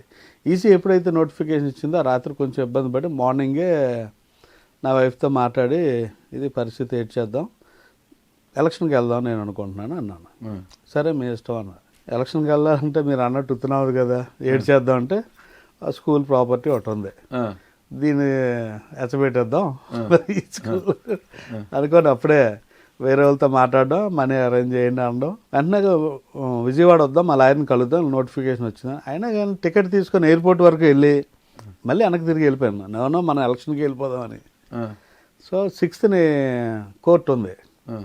సో 4th వచ్చాం. 6th ఆర్గ్యుమెంట్లో కూడా మనకు చాలా ఫేవరబుల్గా వచ్చింది, ఒక రిలీఫ్ వచ్చింది. లేకపోతే ఎలక్షన్కి వెళ్ళడానికి ప్రిపేర్ అయిపోయాం. ఏ ఎలక్షన్స్కి? ఎమ్మెల్సీ లోకల్ బాడీస్ గెలుస్తాం ఓడతాం అని కాదు, నాకు అన్యాయం జరిగింది. పార్టీ నన్ను అన్యాయంగా సస్పెండ్ చేసింది. ఓహో, మళ్ళా పోటీ చేయాలని ఖాళీపడ్డ స్థానానికి పోటీ చేయడానికి సిద్ధపడిపోయాం. ఓకే, నేను సిద్ధంగానే ఉన్నాను. చాలా మంది అడిగారు ఏంటి పరిస్థితి అని. నేను పోటీ చేస్తున్నాను అన్నాను. జిల్లాలో నాకు పోటీ చేసి స్వతంత్ర అభ్యర్థిగా పోటీ చేయాల్సి వస్తుంది. స్వతంత్రంగా పోటీ చేస్తాను సార్. అది ఏమి జరగకుండా దేవుడు మీ వైపు కరుణ చెప్పి మళ్ళా పంపించారు. అంతే. ఒక ఇంత మంచి వ్యక్తి మీరు, అసలుకి సత్యహరిచంద్రుడికి స్వయాన కజిన్ మీరు, చాలా మంచి వ్యక్తి. ఇంత మంచి వ్యక్తి పైకి ఒక మీ నియోజకవర్గంలో వ్యక్తి ఎవరు లవ్ లెటర్ రాశాడు మీకు, ప్రేమలేఖ, 2 పేజీల ప్రేమ రాయించారు. చాలా రాయించారు. దీన్ని నేను చదువుతాను, ఒక్కొక్క దాన్ని మీకు సమాధానం చెప్పాలి. నాకు అది అనవసరం అనుకుంటా. అంటే చాలా పాయింట్లు ఉన్నాయి దీంట్లో. దాని మీద కూడా నాకు కంప్లైంట్ ఇమ్మన్నారు. కంప్లైంట్ ఇచ్చి అలా ఎంక్వైరీ కదా. ఇక్కడ జగన్మోహన్ రెడ్డి గారికి గొప్పలు చెప్పి బురిడి కొట్టించిన గనుడు ఆయన. ఈయనకు ఎస్కోట్ నియోజకవర్గం 30,000 ఓట్లు ఉన్నాయని గొప్పలు చెప్పుకుంటూ పబ్బం గడుపుతుంటాడు వైసీపీలో అనేది కూడా ప్రధానమైన ఆరోపణ దీంట్లో. మరి ఆ మాట స్వయంగా జగన్మోహన్ రెడ్డి గారు అన్నారు. నీ దగ్గర ఓట్లు ఉన్నాయన్నా, నాకు రఘు నీకు ఎమ్మెల్సీ ఇచ్చాను కదా అని అన్నప్పుడు నేను అన్నాను, సార్ నా వల్ల పార్టీ కూడా మంచి జరిగింది కదా అంటే జగన్మోహన్ రెడ్డి గారు అన్నారు, నీ దగ్గర 25,000 ఓట్లు ఉన్నాయి కాబట్టి నేను పిలిచాను రఘు అని ఆయన అన్నారు స్వయంగా. మీరు ఎగ్జాంపుల్ కూడా ఇండిపెండెంట్ గా పోటీ చేసినా 30,000, కాంగ్రెస్ నుంచి పోటీ చేసినా 30,000. మీరు 2019 ఎలక్షన్ చూసుకుంటే 14కి 19కి తేడా 30,000. మళ్ళీ 30,000 అటు నుంచి ఇటు వచ్చాయి కాబట్టి వైసీపీ గెలిచింది.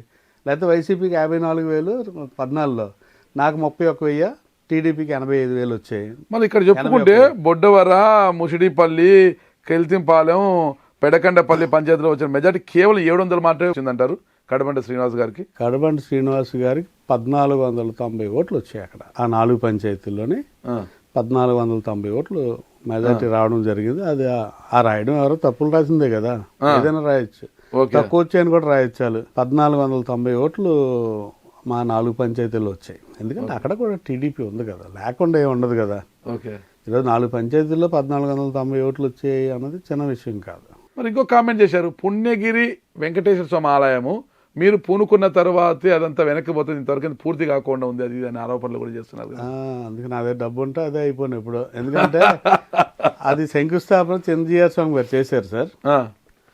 చేసిన తర్వాత ఒక సంవత్సరం పోయాక నాకు కౌరు పెట్టి నాకు స్కెచ్ ఇచ్చి నువ్వు చెయ్యి రఘు అన్నారు, ఇది చూడమ్మా నువ్వు అని. కాకపోతే నాకు ఇవ్వడమే తప్పించి అడగడం రాక, డొనేషన్కి పెద్దగా వెళ్ళలేక, నా దగ్గర ఎప్పుడో ఏ భూమి అమ్మడమో ఏ సైట్ అమ్మడమో ఎలక్షన్లో అప్పుడు గట్టి అమ్మినా డబ్బు ఉంటే దాంతో నడుస్తుంది. కొంతమంది మిత్రులు బాగానే సపోర్ట్ చేస్తూ ఉన్నారు. ఒక ఆయన అయితే మా రిలేషన్ అవుతారు, ఆయన 21 లక్షలు పెట్టి విగ్రహాలు ఇచ్చారు. ఆయన ఇచ్చి పాపం 7-8 సంవత్సరాలు అయిపోయింది. అలాగే తర్వాత ఇప్పుడు అమ్మవారి విగ్రహాలు ఒకటి 9 lakhs ఇంకో కజిన్ ఇస్తానని చెప్పారు. అలాగే గుడి పని కూడా ఈ మధ్యన చేయిస్తా ఉన్నాం. అదైతే బాధ్యత తీసుకోవడం కూడా చాలా తప్పు అన్నది చాలామంది చెప్పారు. ఎందుకు అటువంటి బాధ్యతలన్నీ మీరు పడతారని. ఇప్పుడు దగ్గర ఒక 60-70 లక్షలు పెట్టుంటాం. ఇంకా దానికి కొన్ని కోట్లు, ఇంకో 1.5-2 కోట్లు ఉంటాయి కానీ అవ్వదు. అది చాలా పెద్ద టెంపుల్. కానీ ఇక్కడ అదే చెప్తున్నారు, ప్రతి ఊర్లో గుడులకు అమ్మవారి పండుగలకు విరాళాల ప్రకటనలే కానీ ఎవ్వరికి ఒక రూపాయి కూడా ఇవ్వడు. దేవుడు సొమ్ము తినే పాపాత్ముడు. అదే గ్రామాల్లో అడిగితే చెప్తారు. అతను ఎవరైనా ధైర్యంగా ఉండి, ఆ ధైర్యం ఉండి ఎస్కోట్ సెంటర్లోని ఈ మాటలు నా గురించి మాట్లాడితే రాజకీయాలు వదిలేస్తారు. అంతేనా? ఇంత ఘోరంగా ఈ పాపాత్ముడు నెలకోసారి తిరుపతి వెళ్ళి పాపాలను కడుక్కుంటుంటాడు. నాకు తెలిసి తిరుపతి నేను తీసుకెళ్ళినంత మందిని ఎవరో తీసుకెళ్ళి ఉంటారు. ఎందుకంటే ప్రతి నెల కాదు, నెలకు ఒకసారి కాదు, నెలకు 2 సార్లు వెళ్ళిన రోజులు ఉన్నాయి. కార్యకర్తలందరినీ. ఎందుకంటే నేను ఇన్ని సంవత్సరాలు రాజకీయాలు నన్ను ఎవరు తీసుకెళ్ళలేదు తిరుపతి, ఏ నాయకుడును. నేను కార్యకర్తలందరినీ, సర్పంచుల్ని, ఎంపీటీసీలని, ఎవరు అడుగుతాని, ఫ్యామిలీ మెంబర్స్ని అందరినీ తిరుపతి దర్శనం తీసుకొస్తాను. తీసుకెళ్ళిన వాళ్ళ లిస్ట్ ఎలాగా మా దగ్గర ఉంటుంది. వాళ్ళని అడిగితే చెప్తారు వాళ్ళకి ఎంత ఖర్చు అయిందో. ఎందుకంటే వాళ్ళు తిరుపతి రావడం వరకు వాళ్ళది. ఆ రూమ్స్ కానీ, దర్శనాలు కానీ, ఈవెన్ ప్రసాదం కూడా నేనే కొనిస్తాను. నేను ఎమ్మెల్సీ అయిన తర్వాత నాకు తెలిసి తిరుపతికే దగ్గర 40-50 లక్షలు ఖర్చు అయిపోయి ఉంటుంది. అంత డబ్బు ఎక్కడి నుంచి వస్తుంది మీకు? అప్పుల లిస్ట్ చెప్పమంటారా? మేమైతే కట్టలేము. అలా కాదు, ఇప్పుడు ఆన్ చేస్తే ఎవరికైనా తప్పు చెప్తారు. అలా ఎంత అప్పుల్లో ఉన్నారు మీరు? అప్పులు అంటే సార్ పరిస్థితులు. నాలాంటి వాడికి ఎంతకాలం మీరు అప్పులు చేస్తారు? కట్టేది ఏమైనా ఉందా లేదా? ఆశ అమ్ముతున్నాం కదా. స్కూల్ మీద స్కూల్ పెట్టి ఎలక్షన్ చేద్దాం అనుకున్నాం కదా. స్కూల్ పెట్టి ఇప్పుడు 1.5 కోటి అప్పు తెస్తున్నాం, బాకీలు తీర్చాలి. ఆ తీర్చి టైంలోని ఆ వెంకటేశ్వర స్వామికి ఒక 5 లక్షలు 10 లక్షలు పెట్టి గుడి పని కొంత చేస్తుంటాను. అంతే వాస్తవం. ఈరోజు రేపు వస్తాయి అప్పుడు. రఘురాజు గారిలో ఒక రౌడీ దాగి ఉన్నాడు అంటున్నారు మీరు? లేదు. అంటే మీ గురించి నేను ఎంక్వైరీ చేసే క్రమంలో, సార్ ఆయన గురించి మాకెందుకు సార్, మా పేర్లు బయటకు వస్తే మమ్మల్ని ఇక్కడ బతకనివ్వరు సార్, చితకబాతారు సార్ మమ్మల్ని అని భయపడుతూ చెప్పారు చాలా మంది. నేను రఘురాజు గారు చాలా ఉత్తములు కదా, చాలా మంచి వ్యక్తి కదా ఆయన అంటే, అయ్యో లేదు సార్ ఆయన పెద్ద రౌడీ సార్, మేము విషయాలు చెప్పినట్లు మీరు పొరపాటున ఆయనకి చెప్తే మాపై దాడులు జరుగుతాయి సార్ ఇక్కడ అని భయపడుతున్నారు. మీలో ఏమన్నా ఒక రౌడీ దాగి ఉన్నాడా? ఇది బాగుంది వినడానికి. కాకపోతే నాగరాజు గారితో ఇంటర్వ్యూ అయితే చాలా ప్రమాదం. ఆ నాగరాజు గారు కాటేస్తే చాలా గట్టిగా కాటేస్తారు. కాకపోతే అందరూ నాగరాజు అంటే మామూలు కింగ్ కోబ్రా లాగా అడుగుతున్నారు. మీరు కింగ్ కోబ్రా కొడితే మరి అడ్డు లేదు కదా, అలాగే అడుగుతున్నారు. కానీ ఎందుకంటే వాస్తవం అందరికీ తెలుసు. ఈ రోజుకి నా వల్ల ఒక్క దెబ్బతిన్న వాళ్ళు ఎవరిని ఉన్నారని చూడతానండి, ఒక్క మనిషి. మరి ఎవరు రాశారు ఆ లెటర్ అయితే నేను ఎప్పుడు చూడలేదు. అయితే తెలియదు, ఆ లెటర్ నాకు ఎవరు పంపలేదు. అవునా? ఆ లెటర్ సంగతి నాకు తెలియదు. ఇప్పుడు మీరన్నారు నెల తిరుపతికి వెళ్ళి పాపాలు కడుక్కుంటాడు. ఈ పాపాలు ఎందుకు కడుక్కోవాలా? పాపాలు చేసిన కానీ ఇక్కడ అందరూ కడుక్కుంటున్నారా? చంద్రబాబు నాయుడు గారు వెళ్తే కడుక్కున్నారు, జగన్ గారు వెళ్తే కడుక్కున్నారా, మోడీ గారు వెళ్తే కడుక్కున్నారా? తప్పు కదా మాటలు. అంటే తప్పుడు మనుషులకి తప్పుడు ఆలోచనలు ఇలాగే ఉంటాయి. ఓకే, మీరన్నారు ఒక మాట, జగన్ గారు మళ్ళా ముఖ్యమంత్రి కావాలని మొక్కుని నేను పాదయాత్రగా తిరుమల వెళ్ళాను అని.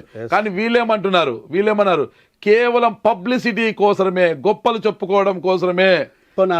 అండి ఎవరన్నా రాష్ట్రంలో జగన్ గారి వల్ల ఎంతమంది పదవులు వచ్చాయి, ఎంతమంది బాగున్నారు, వాళ్ళు ఎవరైనా పోనీ పబ్లిసిటీయో లేకపోతే దేనికోసం వెళ్ళమనండి, ఎవరినైనా చూద్దాం. ప్రతి ఒక్కరు పాదయాత్ర చేసింది వాళ్ళ సొంతం కోసం చేశారు. తిరుమల పాదయాత్ర కోసం ఎవరి వద్ద ఎంత సొమ్ము దొబ్బాడో కూడా తెలియడం లేదు అంటున్నారు. మరి వాళ్ళు ఎంత ఇచ్చారు అడగండి. నిజంగా కొంతమంది ఎమ్మెల్యేలు ఉన్నాయండి, కొందరు మిత్రులు మాకు భోజనాల ఏర్పాట్లు, మాకు అకామిడేషన్ ఏర్పాట్లు బాగా సపోర్ట్ చేశారు. కొంతమంది మిత్రులు అందరూ నాకు కూడా దగ్గర 40 నుంచి 50-60 లక్షల మధ్యలో కరెక్ట్ లెక్క అయితే లేదు కానీ అయింది. ఎందుకంటే రోజు ఒక 5 వెహికల్స్ నాతో పాటు 21 మంది కంటిన్యూస్ నడిచారు. రోజు విలేజ్ నుంచి, గ్రామాల నుంచి వచ్చేవారు జనాలందరూ. అలాగే జనం కూడా ఖర్చు పెట్టుకున్నారు. నేను ఆ రోజు విజయవాడలో పాదయాత్ర చేసినప్పుడు, రాజధానిలో పాదయాత్ర చేసినప్పుడు జనం లేకపోతే బాగోదని రాత్రి ఫోన్ చేస్తే 400 మంది కార్లో వేసుకొని వచ్చారు. వాళ్ళ సొంత కుర్చీలతో అభిమానంతో వచ్చారు. 400 మంది వచ్చి 2 లైన్లోని ఎక్కడ ఎయిర్పోర్ట్ దగ్గర నుంచి మన విజయవాడ క్లబ్ వరకు 23 కిలోమీటర్లు నడిస్తే ఒక పోలీస్ ఆయన అడిగారు, బాబు ఎక్కడి నుంచి మిలిటరీ వల్ల నడిపిస్తున్నారు 2 లైన్లో రాజకీయ నాయకులని. అందరూ జెండాలు పట్టుకొని నడుస్తే హాస్టల్ నుంచి వచ్చిన డిసిప్లిన్ ఇది. అది మేబీ అయ్యి ఉండొచ్చు. నేను డిసిప్లిన్ గానే ఉంటాను, డబ్బు మీద ఆశ లేదు, అవునా? పదవి మీద హోదా ఏమట్లా? ఆశ లేదు ఆ. అంటే నేను భగవంతుడు దేని మీద ఆశ ఉంది మీకు? అంటే దేని మీద ఆశ అంటే నాతో ఉన్న వాళ్ళు అందరూ బాగున్నారని ఫీలింగ్ మాత్రం ఉంటుంది. చాలా మంచివారు మీరు. అలాంటి మీకు- మంచి వ్యక్తి గురించి సార్ ఆ, ఆశ అంటే చెప్తాను. నేను ఎమ్మెల్సీ అయ్యాక కొత్త కారు కొనుక్కున్నాను. ఏ కారు? గ్లాస్టర్ కారు కొనుక్కున్నాను. అప్పుడు నా కారు ఉందనుకోండి, ఎమ్మెల్సీ అయ్యాను కదా, ఎప్పటి నుంచో పదవి కోసం ఎదురు చూస్తున్నాను. కొత్త కారు కొనుక్కున్నాక నా దగ్గర ఉన్న కార్యకర్తలు చాలామంది పాత బళ్ళు మీద తిరుగుతుంటాయి. సుమారు 14 మందికో 18 మందికో అందరికీ మోటార్ సైకిల్ కొన్నాను. Motor cycle. ఈ రోజుకి జీతం వచ్చిన డబ్బులు నా కారు ఫైనాన్స్కి, వాళ్ళు మోటార్ సైకిల్ ఫైనాన్స్ మీద డబ్బు క్యాష్ ఇచ్చుకోవాలేదండి. కాకపోతే మొన్న 6 నెలలు మాత్రం ఇంట్లో డబ్బులు తెచ్చి అక్కడ డబ్బులు తెచ్చి ఫైనాన్స్ కట్టాల్సి వచ్చింది, జీతం రాలేదు కదా. సో వాళ్ళకి కూడా వెహికల్స్ కొని ఇవ్వడం జరిగింది. మీ జీతం ఎంత? 1,65,000, 1,75,000 సార్. ఎన్ని బండ్లు కొన్నారు? దగ్గర 14, 18 అంటే EMI ఎంత? ఈఎంఐ ఒక్కోదానికి 4,000, 4,500 వాళ్ళు కొనుక్కొని బళ్ళు బట్టి అంతా కూడా దగ్గర ఒక 50,000, 60,000 వాళ్ళకి అవుద్ది. నా కారుకి నాకు అవుతుంది ఒక 20 లక్షల లోను అందులోని, ఇంకొక 29 లక్షలు లోనే, ఒక 20 లక్షలు గవర్నమెంట్ ఇచ్చింది వడ్డీ లేకుండా. అంతా కలిసి నాది ఒక 1,20,000. ఇది అన్ని కలిసి ఆ జీతం సరిపోతుంది. ఓకే. అందులో మనమే ₹1 రాదు. ఇంకా మరి ఎన్నాళ్ళు ఉందో ఫైనాన్స్ చూడాలి, దగ్గరికి వచ్చి ఉంటుంది రండి. అందరూ తీర్చుకోండి పాపం, జీతం మిగులుతుంది.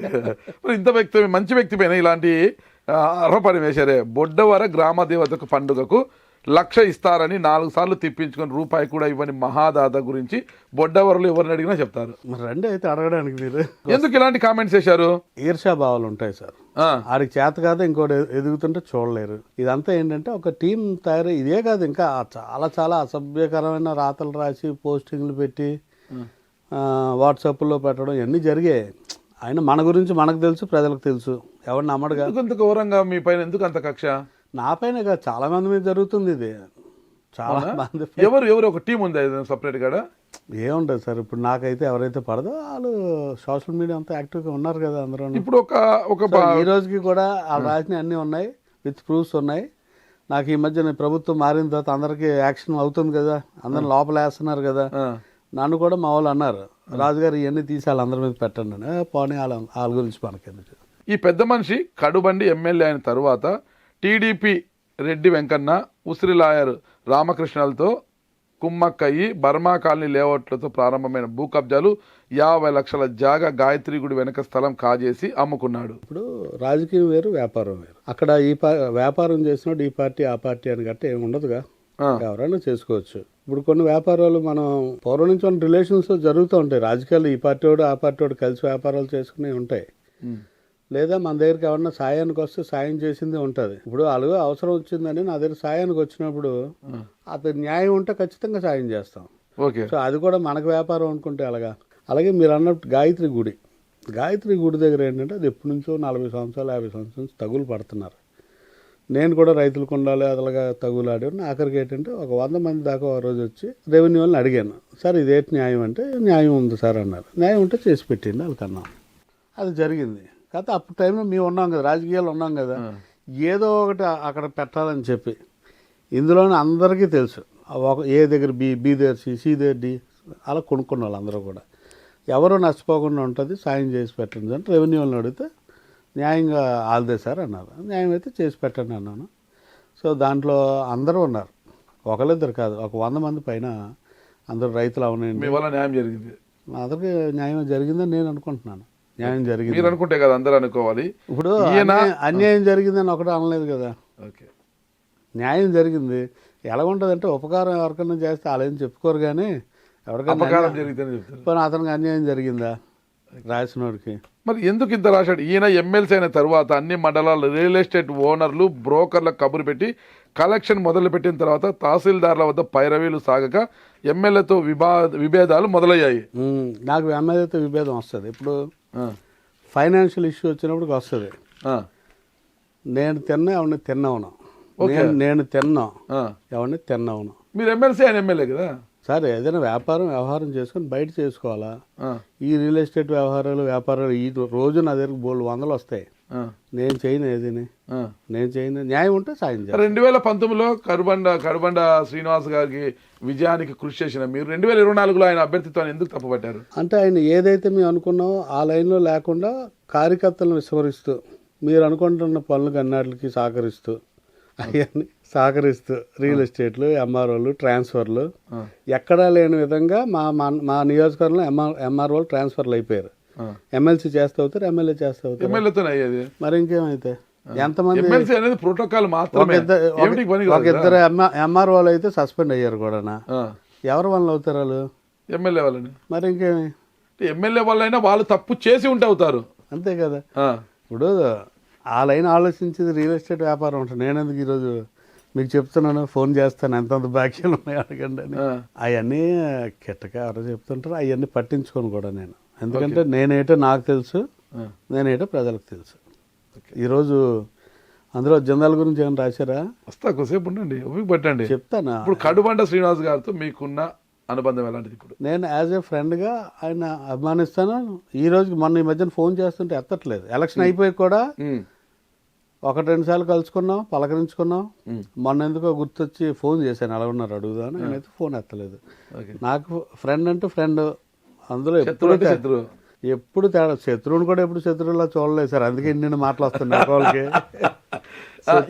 లేక వెనకల కడుబండ శ్రీనివాస్ గారి హస్తం ఉందని మీరు భావిస్తున్నారా? ఆయన ఉన్నారో లేదు, ఎవరో. ఇప్పుడు కొంతమంది ఏంటంటే ఈర్షా భావాలు ఉంటాయి, ఎదుటోడు ఎదిగిపోతున్నాడు, ఇది క్యాస్ట్ లేదు, క్యాస్ట్ లేదు, ఈ ఎదిగిపోతున్నాడు. రాజులు కదండి, క్షత్రియులు అయితే ఉండాలని అందరు సార్. క్యాస్ట్ ఉంది, క్యాష్ ఎందుకు లేదు? అప్పులు చేస్తున్నారు, ఆస్తులు అమ్ముతున్నారు. మరి క్యాష్ లేకుండా ప్రాపర్టీస్ లిక్విడ్ క్యాష్ లేకపోవచ్చు, వెనకాల ఉన్నాయి కదా ఆస్తులు. ఎన్నాళ్ళు ఉంటాయి? క్యాష్ ఉంది, క్యాష్ ఉంది, రెండు ఉన్నాయి. క్యాస్ట్ ఎక్కడ ఉంది? క్షత్రియులు అండి, రాజులు, రాజ్యాలు వెళ్ళిన మీరు. ఇప్పుడు అదే తప్పు వచ్చింది. అదే నేను బీసీ అయ్యి ఉంటే ఈ పాట రాష్ట్ర స్థాయిలో నాయకుడిగా ఉంది. నా బీసీ, నా ఎస్సీ, నా ఎస్టీ, నా మైనార్టీ అని మీ నాయకుడు అనేవాడు కదా. నేను కూడా బీసీ అయ్యి ఉంటే, ఎందుకంటే ఆ మాట రాజశేఖర రెడ్డి గారు అందరూ కూడా నేను ఒక రెడ్డిని అయ్యి ఉంటే అంటారు, నేను ఒక కమ్మని అయ్యి ఉంటే అంటారు, మీరేం నేను ఒక బీసీ అంటారు. మీరు అలాగ రాజశేఖర రెడ్డి గారు కూడా 2009లో అన్నారు. సత్యబాబు గారు నేను ఆయన ఢిల్లీలో కలిస్తే Satyababu Raghu leader caste minus అన్నారు. ఈవెన్ జగన్ గారు కూడా కడుబండి శ్రీనివాస్ గారు అదే మాట్లాడినారట నాకు చెప్పారు ఆయన. జగన్ గారు అన్నారు sir Raghu leader caste minus అని. మీకు క్యాస్ట్ ఇబ్బంది పెడుతుంది ఇప్పుడు సార్? క్యాస్ట్ ఇబ్బంది పెడుతుందో ముందుకు తీసుకెళ్తుందో ఏదైనా మనం చేసిన పనులు బట్టి ఉంటుంది. మీరు అంటూ ఉన్నారు ఎంతమంది మా వెనకాల ఎందుకు ఉంటారు? మీకు వచ్చిన మీ లవ్ లెటర్ ఉంది కదా. నా లవ్ లెటర్ కాదు, మీపై ప్రేమతో రాసిన ప్రేమ లేఖ. నా ప్రేమ లేఖ ఎవరు రాశారో లేకపోతే మీరు రాయించుకున్నారు? నేను ఎందుకు మీరే తయారు చేశారు ఆ లవ్ లెటర్? అబ్బా నాకు మరీ అంత ప్రేమ లేదు మీ మీద. నేను మిమ్మల్ని ప్రేమించడానికి నాకు అంత ప్రేమ లేదు. ఓకేనా? మీ పైన ఎవరో మిమ్మల్ని ప్రేమించే వాళ్ళు రాసినారు. ఒకటి రాశారు ఇక్కడ, గ్యాస్ ఏజెన్సీలో గొడవలు పెట్టి అడ్డంకులు సృష్టించి బ్లాక్మెయిల్ చేసి రూపాయి పెట్టుబడి లేకుండా మీ ఫ్రెండ్ మద్ది కృష్ణ 40% వాటా, మీరు ఆయన మద్ది కృష్ణ 40% వాటా రాయించుకుని ఇప్పుడు నెలకు అప్పనంగా 4 లక్షల రూపాయలు కాజేస్తున్నారు అని ఉంది దీనిలో. మీరు అన్న దాంట్లో వాస్తవం కొంత ఉంది. వాస్తవం ఏంటి? అదేంటంటే అది ఎస్టీ పేరున ఉంటుంది. ఓకే, ఎస్టీ పేరునుంటే వేరే వాళ్ళు దాన్ని టేక్ ఓవర్ చేయడం, 2 సంవత్సరాలు ఉండడం, మళ్ళీ గొడవలు పడడం, మళ్ళీ ఎవరో టేక్ ఓవర్ చేయడం. ఆఖరికి వాళ్ళు ఒక రోజు నా దగ్గరికి వచ్చారు, రాజుగారు ఇలా అయితే కంపెనీ పోతుంది అంటే గ్యాస్ ఏజెన్సీ పోయే పరిస్థితికి వచ్చారు. సో ఇలా పోతుంది మీరు కొంచెం చూడండి అంటే నాకు చెప్పాను, నాకు వ్యవహారం రాదమ్మా, నేను చేయలేను అంటే వాళ్ళు ఏం చేశారంటే డిస్కషన్ చేసి మీకు ఎంత డబ్బు ఇస్తున్నారు, నెలకు 25,000 30,000 ఇస్తున్నారు, మీకు ఏం కావాలంటే మాకు 1,00,000 కావాలన్నారు. మా 30,000 ఇచ్చేది 1,00,000 అడిగితే ఎలాగా, సరే నేను ఎవరైనా చూస్తారేమో అడుగుతాను అన్నప్పుడు వాళ్ళు సరే అని నాకు ఒక కాగితం రాసి ఇచ్చారు ఆ రోజు. అంటే ఒక లీజ్ లాగా రాసిచ్చి 7 ఇయర్స్కి వాళ్ళకి ఎంతో నెలకింత డబ్బు, నెలకి 1,30,000 ఎంతో ఆ రోజు అన్నారు. వాళ్ళ కొడుకులు 2 అందులో పెట్టుకోమన్నారు. సరే అని ఎవరికి అప్పు చెప్తాను వాళ్ళకని. నేను అలాగే చేయలేను, నాకు వ్యవహారం నాకు రాదు. సో అప్పుడు తెలిసిన వాళ్ళు ఉంటే మీరు అన్నట్టు ఆ కృష్ణ ఇంకొకైనా MSN గ్యాస్ అని ముందు అతనే చూసేవారు. అతనితో కూడా మాట్లాడి ఏదో సాయం చేయండి సార్ చూడండి అంటే వాళ్ళు చూస్తున్నారు, ఏజెన్సీని చూస్తున్నారు. ఎవరైతే గ్యాస్ కంపెనీ ఓనర్ ఉన్నారో వాళ్ళు 100% వాళ్ళు విల్లింగ్ తోటి శుభ్రంగా నడుస్తూ ఉంది ప్రస్తుతానికి. ఇంకా 2 ఇయర్స్ ఎంత ఉంది, తర్వాత వాళ్ళు ఎవరికి ఇద్దామంటే వాళ్ళకి ఇచ్చుకుంటారు. మీ వాటా ఏం రాయించుకోలేదా? వాటా కాదు, నా పేరునే వాళ్ళు రాసి, అంటే లీజ్ అన్నది నా పేరునే రాసి ఇచ్చారు. ఓకే, మీ పేరు దాని మీద వచ్చే ఆదాయం వాళ్ళదే వాళ్ళదే, మీకేం లేదు. నాకు ఇస్తారు కదా. ఇప్పుడు నాకేంటంటే యాజ్ స్లీపింగ్ పార్ట్నర్. ఏ ఇష్యూ వచ్చినా డబ్బులు పెట్టాం అందరూనే. సుమారు 2,14,00,000 పెట్టాం దాంట్లో. ఎందుకంటే పాత వాళ్ళకి ఇవ్వాలి కదా, వెహికల్స్ అన్నీ ఉన్నాయి కదా, వెహికల్స్ కొనడం అన్ని దగ్గర 2,14,00,000 రూపాయలు దాని మీద పెట్టాం అందరూ. మొత్తం మీద ఏదైనా కూడా దాంట్లో లాభసాటిగా ఉంది మీకు. లాభసాటి కంటే వ్యాపారం ఎవరు చేసినా లాభం కోసం చేస్తారు, నష్టం కూడా జరగచ్చు అప్పుడప్పుడు. ఎందుకంటే ఆ 2,14,00,000 పెట్టాం కాబట్టి ఎవరెంత డబ్బు పెడితే వాళ్ళకి అంత షేర్ వస్తుంది. ఓకే, మీరు పెడతానంటే మీకు వస్తుంది. నాకు అంత డబ్బు లేదు, అంత ధైర్యం లేదు, రాజకీయ నాయకులతో కలిసి వ్యాపారం చేసేంత ధైర్యము లేదు, అంత సొమ్ము నాకు లేదు, ఆస్తులు లేవు వెనకాల అమ్ముకోవడానికి. లాభాలు సరిగ్గా లేదని ఒకళ్ళిద్దరు పార్ట్నర్షిప్ తీసేస్తా ఉంటున్నారు. ఓకే, మీకు ఏమైనా ఇంట్రెస్ట్ చూద్దాం, ఏమన్నా నాకు దేవుడు కరుణించి కలియుదయం కరుణించి అంత స్తోమత ఇస్తే ఖచ్చితంగా నేను అడుగుతాను. ఇంత న్యాయంగా ఇంత నిజాయితీగా ఆలోచించే రఘురాజ్ గారి మీద ఏంటి కామెంట్స్ ఏంటి? ఇటీవల కాపు సొంపురంలో ప్రభుత్వ భూమిని కబ్జా చేసి మధ్యకృష్ణ పార్ట్నర్గా కలుపుకొని లేఅవుట్ వేయించి ఏ విధమైన పక్కా రోడ్లు, కాలువలు, కరెంటు లేకుండా ఏ విధమైన అనుమతి లేని లేఅవుట్ వేసి ప్లాట్లు వేసి రుబాబు చేసి మొత్తం ప్లాట్లను అమ్మేస్తున్నాడు. దీని మీద కూడా మీరు ఫోన్ చేయండి. అయితే అక్కడ విఆర్ఓ సెక్రటరీ ఉంటారు కదా, చేస్తే ఏం చెప్తారంటే దాని గురించి కాపు సోమపురంలో అది ఒకప్పుడు మాదే, ఊరు మీదే, ఊరు కాదు, ఆ సైట్ మాదే, మా అక్కకి ఇచ్చాం. మా అక్క వేరే వాళ్ళకి అమ్మేశారు, వేరే వాళ్ళకి అమ్మేశారు. అమ్మేస్తే దానికి ఒక కాంపౌండ్ వాళ్ళు వ్యవహారం, రోడ్డు వేశారు, కాంపౌండ్ వాళ్ళు కట్టారు, అన్ని కట్టారు. కట్టిన తర్వాత మధ్యకృష్ణ అన్నయ్యకి అందులో సంబంధం లేదు. కడితే నేను కంప్లైంట్ చేసి కాంపౌండ్ వాళ్ళు గవర్నమెంట్ స్థలంలో కాంపౌండ్ వాళ్ళు ఉందని చెప్పి కాంపౌండ్ వాళ్ళు తీయించాను నేను. అన్యాయంగా లేఅవుటెడ్ గవర్నమెంట్ స్థలాన్ని కూడా కలిపి కాంపౌండ్ వాళ్ళు కట్టాడని కాంపౌండ్ వాళ్ళు నేను సెక్రటరీ విఆర్ఓలతో ఫైట్ చేసి తగువాడి 6 నెలల కాంపౌండ్ వాళ్ళు తీయించాను ఈ మధ్యన. కావాలంటే మీకు ఫొటోస్ వీడియోస్ ఉంటాయి.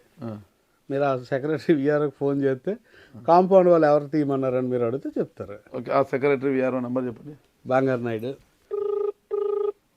హలో, బంగారు నాయుడు గారు అండి? అవునండి.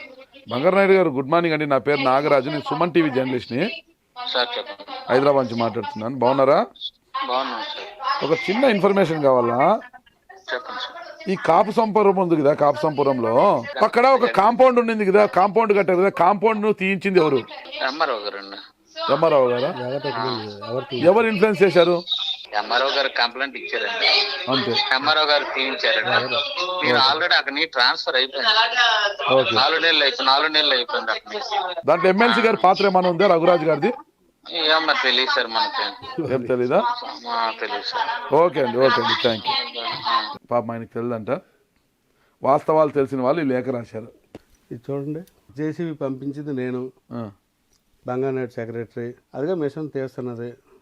ఇక ఈ నెంబర్ పెట్టింది నేనే, మిషన్ పంపించింది నేనే గోడ తీయడానికి. మీరు మిషన్ పంపించినట్లు ప్రూఫ్ ఏంటి? అదిగా నెంబర్ పెట్టింది నేనే కదా, డ్రైవర్ నెంబర్ మిషన్ పంపించాను, డ్రైవర్ నెంబర్ అతనికి పెట్టాను. ఓకే, దొరబాబు జేసీబీ విఆర్పేట, డబ్బు నేను పెట్టాను మిషన్కి. మరి ఇంత చేస్తే నాయుడు, బంగారు నాయుడు గారు నాకేమో తెలియదని ఎలా చెప్తున్నారు? నేను మీరు ప్రెస్ అనేసరికి వాళ్ళ భయం వాళ్ళు ఎందుకు భయం చెప్తారు. అది రాజకీయ నాయకులు అంటే భయపడతారు తప్పితే. మీకు మిషన్ డ్రైవర్ నెంబర్ పెట్టాను, మిషన్ నేనే పంపాను, మిషన్ డబ్బు నేనే కట్టాను, ఆ గోడ తీసి ఫొటోస్ పెట్టాను.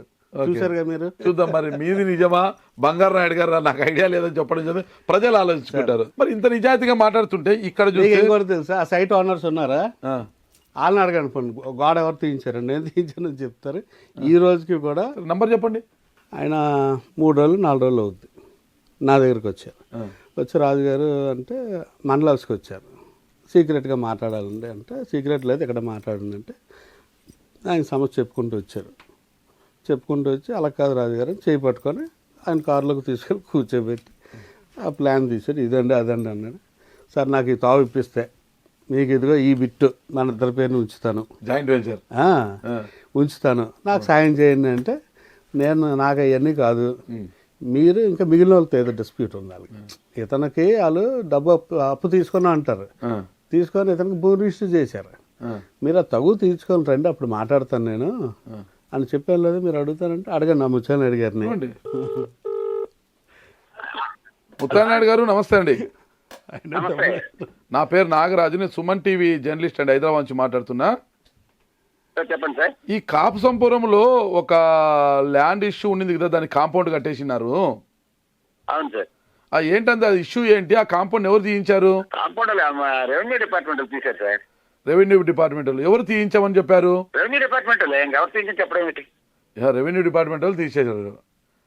తీసేశారు అంతే. దాని వెనకాల ఎవరు ప్రెజర్ ఉండింది ఏమైనా ఐడియా ఉందా? నాకు ఐడియా లేదు సార్. మీకు ఐడియా లేదా? అందరూ తెలియని ఓకే ఓకే ఓకే. ఇటీవల మరి మీరు మీ స్థలం ఆడుంటే మీ స్థలంలోకి తావు కల్పిస్తే ఎమ్మెల్సీ రఘురాజ్ గారికి ఒక సైట్ బహుకరిస్తామని చెప్పారట, వాస్తవమా? లేదు లేదు సార్, అలాంటి ఏం జరగలే. ఓకే, రఘురాజ్ గారి పాత్ర ఏంటి ఈ విషయంలో? రఘురాజ్ గారి పాత్ర ఏమిటో సార్, మనకి కష్టం సుఖం ఉంటే వింటారు. ఏం చెప్తారు అడిగితే మనం చెప్తే మన కష్టం సుఖం చెప్తే వింటారండి, అంతే అంతే. ఓకే, థ్యాంక్ యూ అండి. మీరు టీవీ అని చెప్పి అలాగ అడిగితే అది చెప్తారేంటి సార్?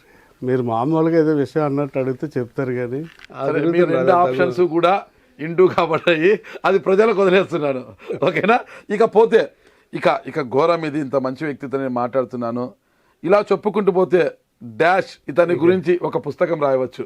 రాజకీయాలకు వచ్చిన కొత్తలో తన వ్యక్తిగత జల్సాలకు డాష్ కు ఆస్తులు తగలెట్టి ఉమ్మడి ఆస్తి అయిన కేంబ్రిడ్జ్ స్కూల్ పై అప్పు తెచ్చి బికారి అయిపోయిన సందర్భంలో అప్పుడే వచ్చింది జిందాల్ సంస్థ.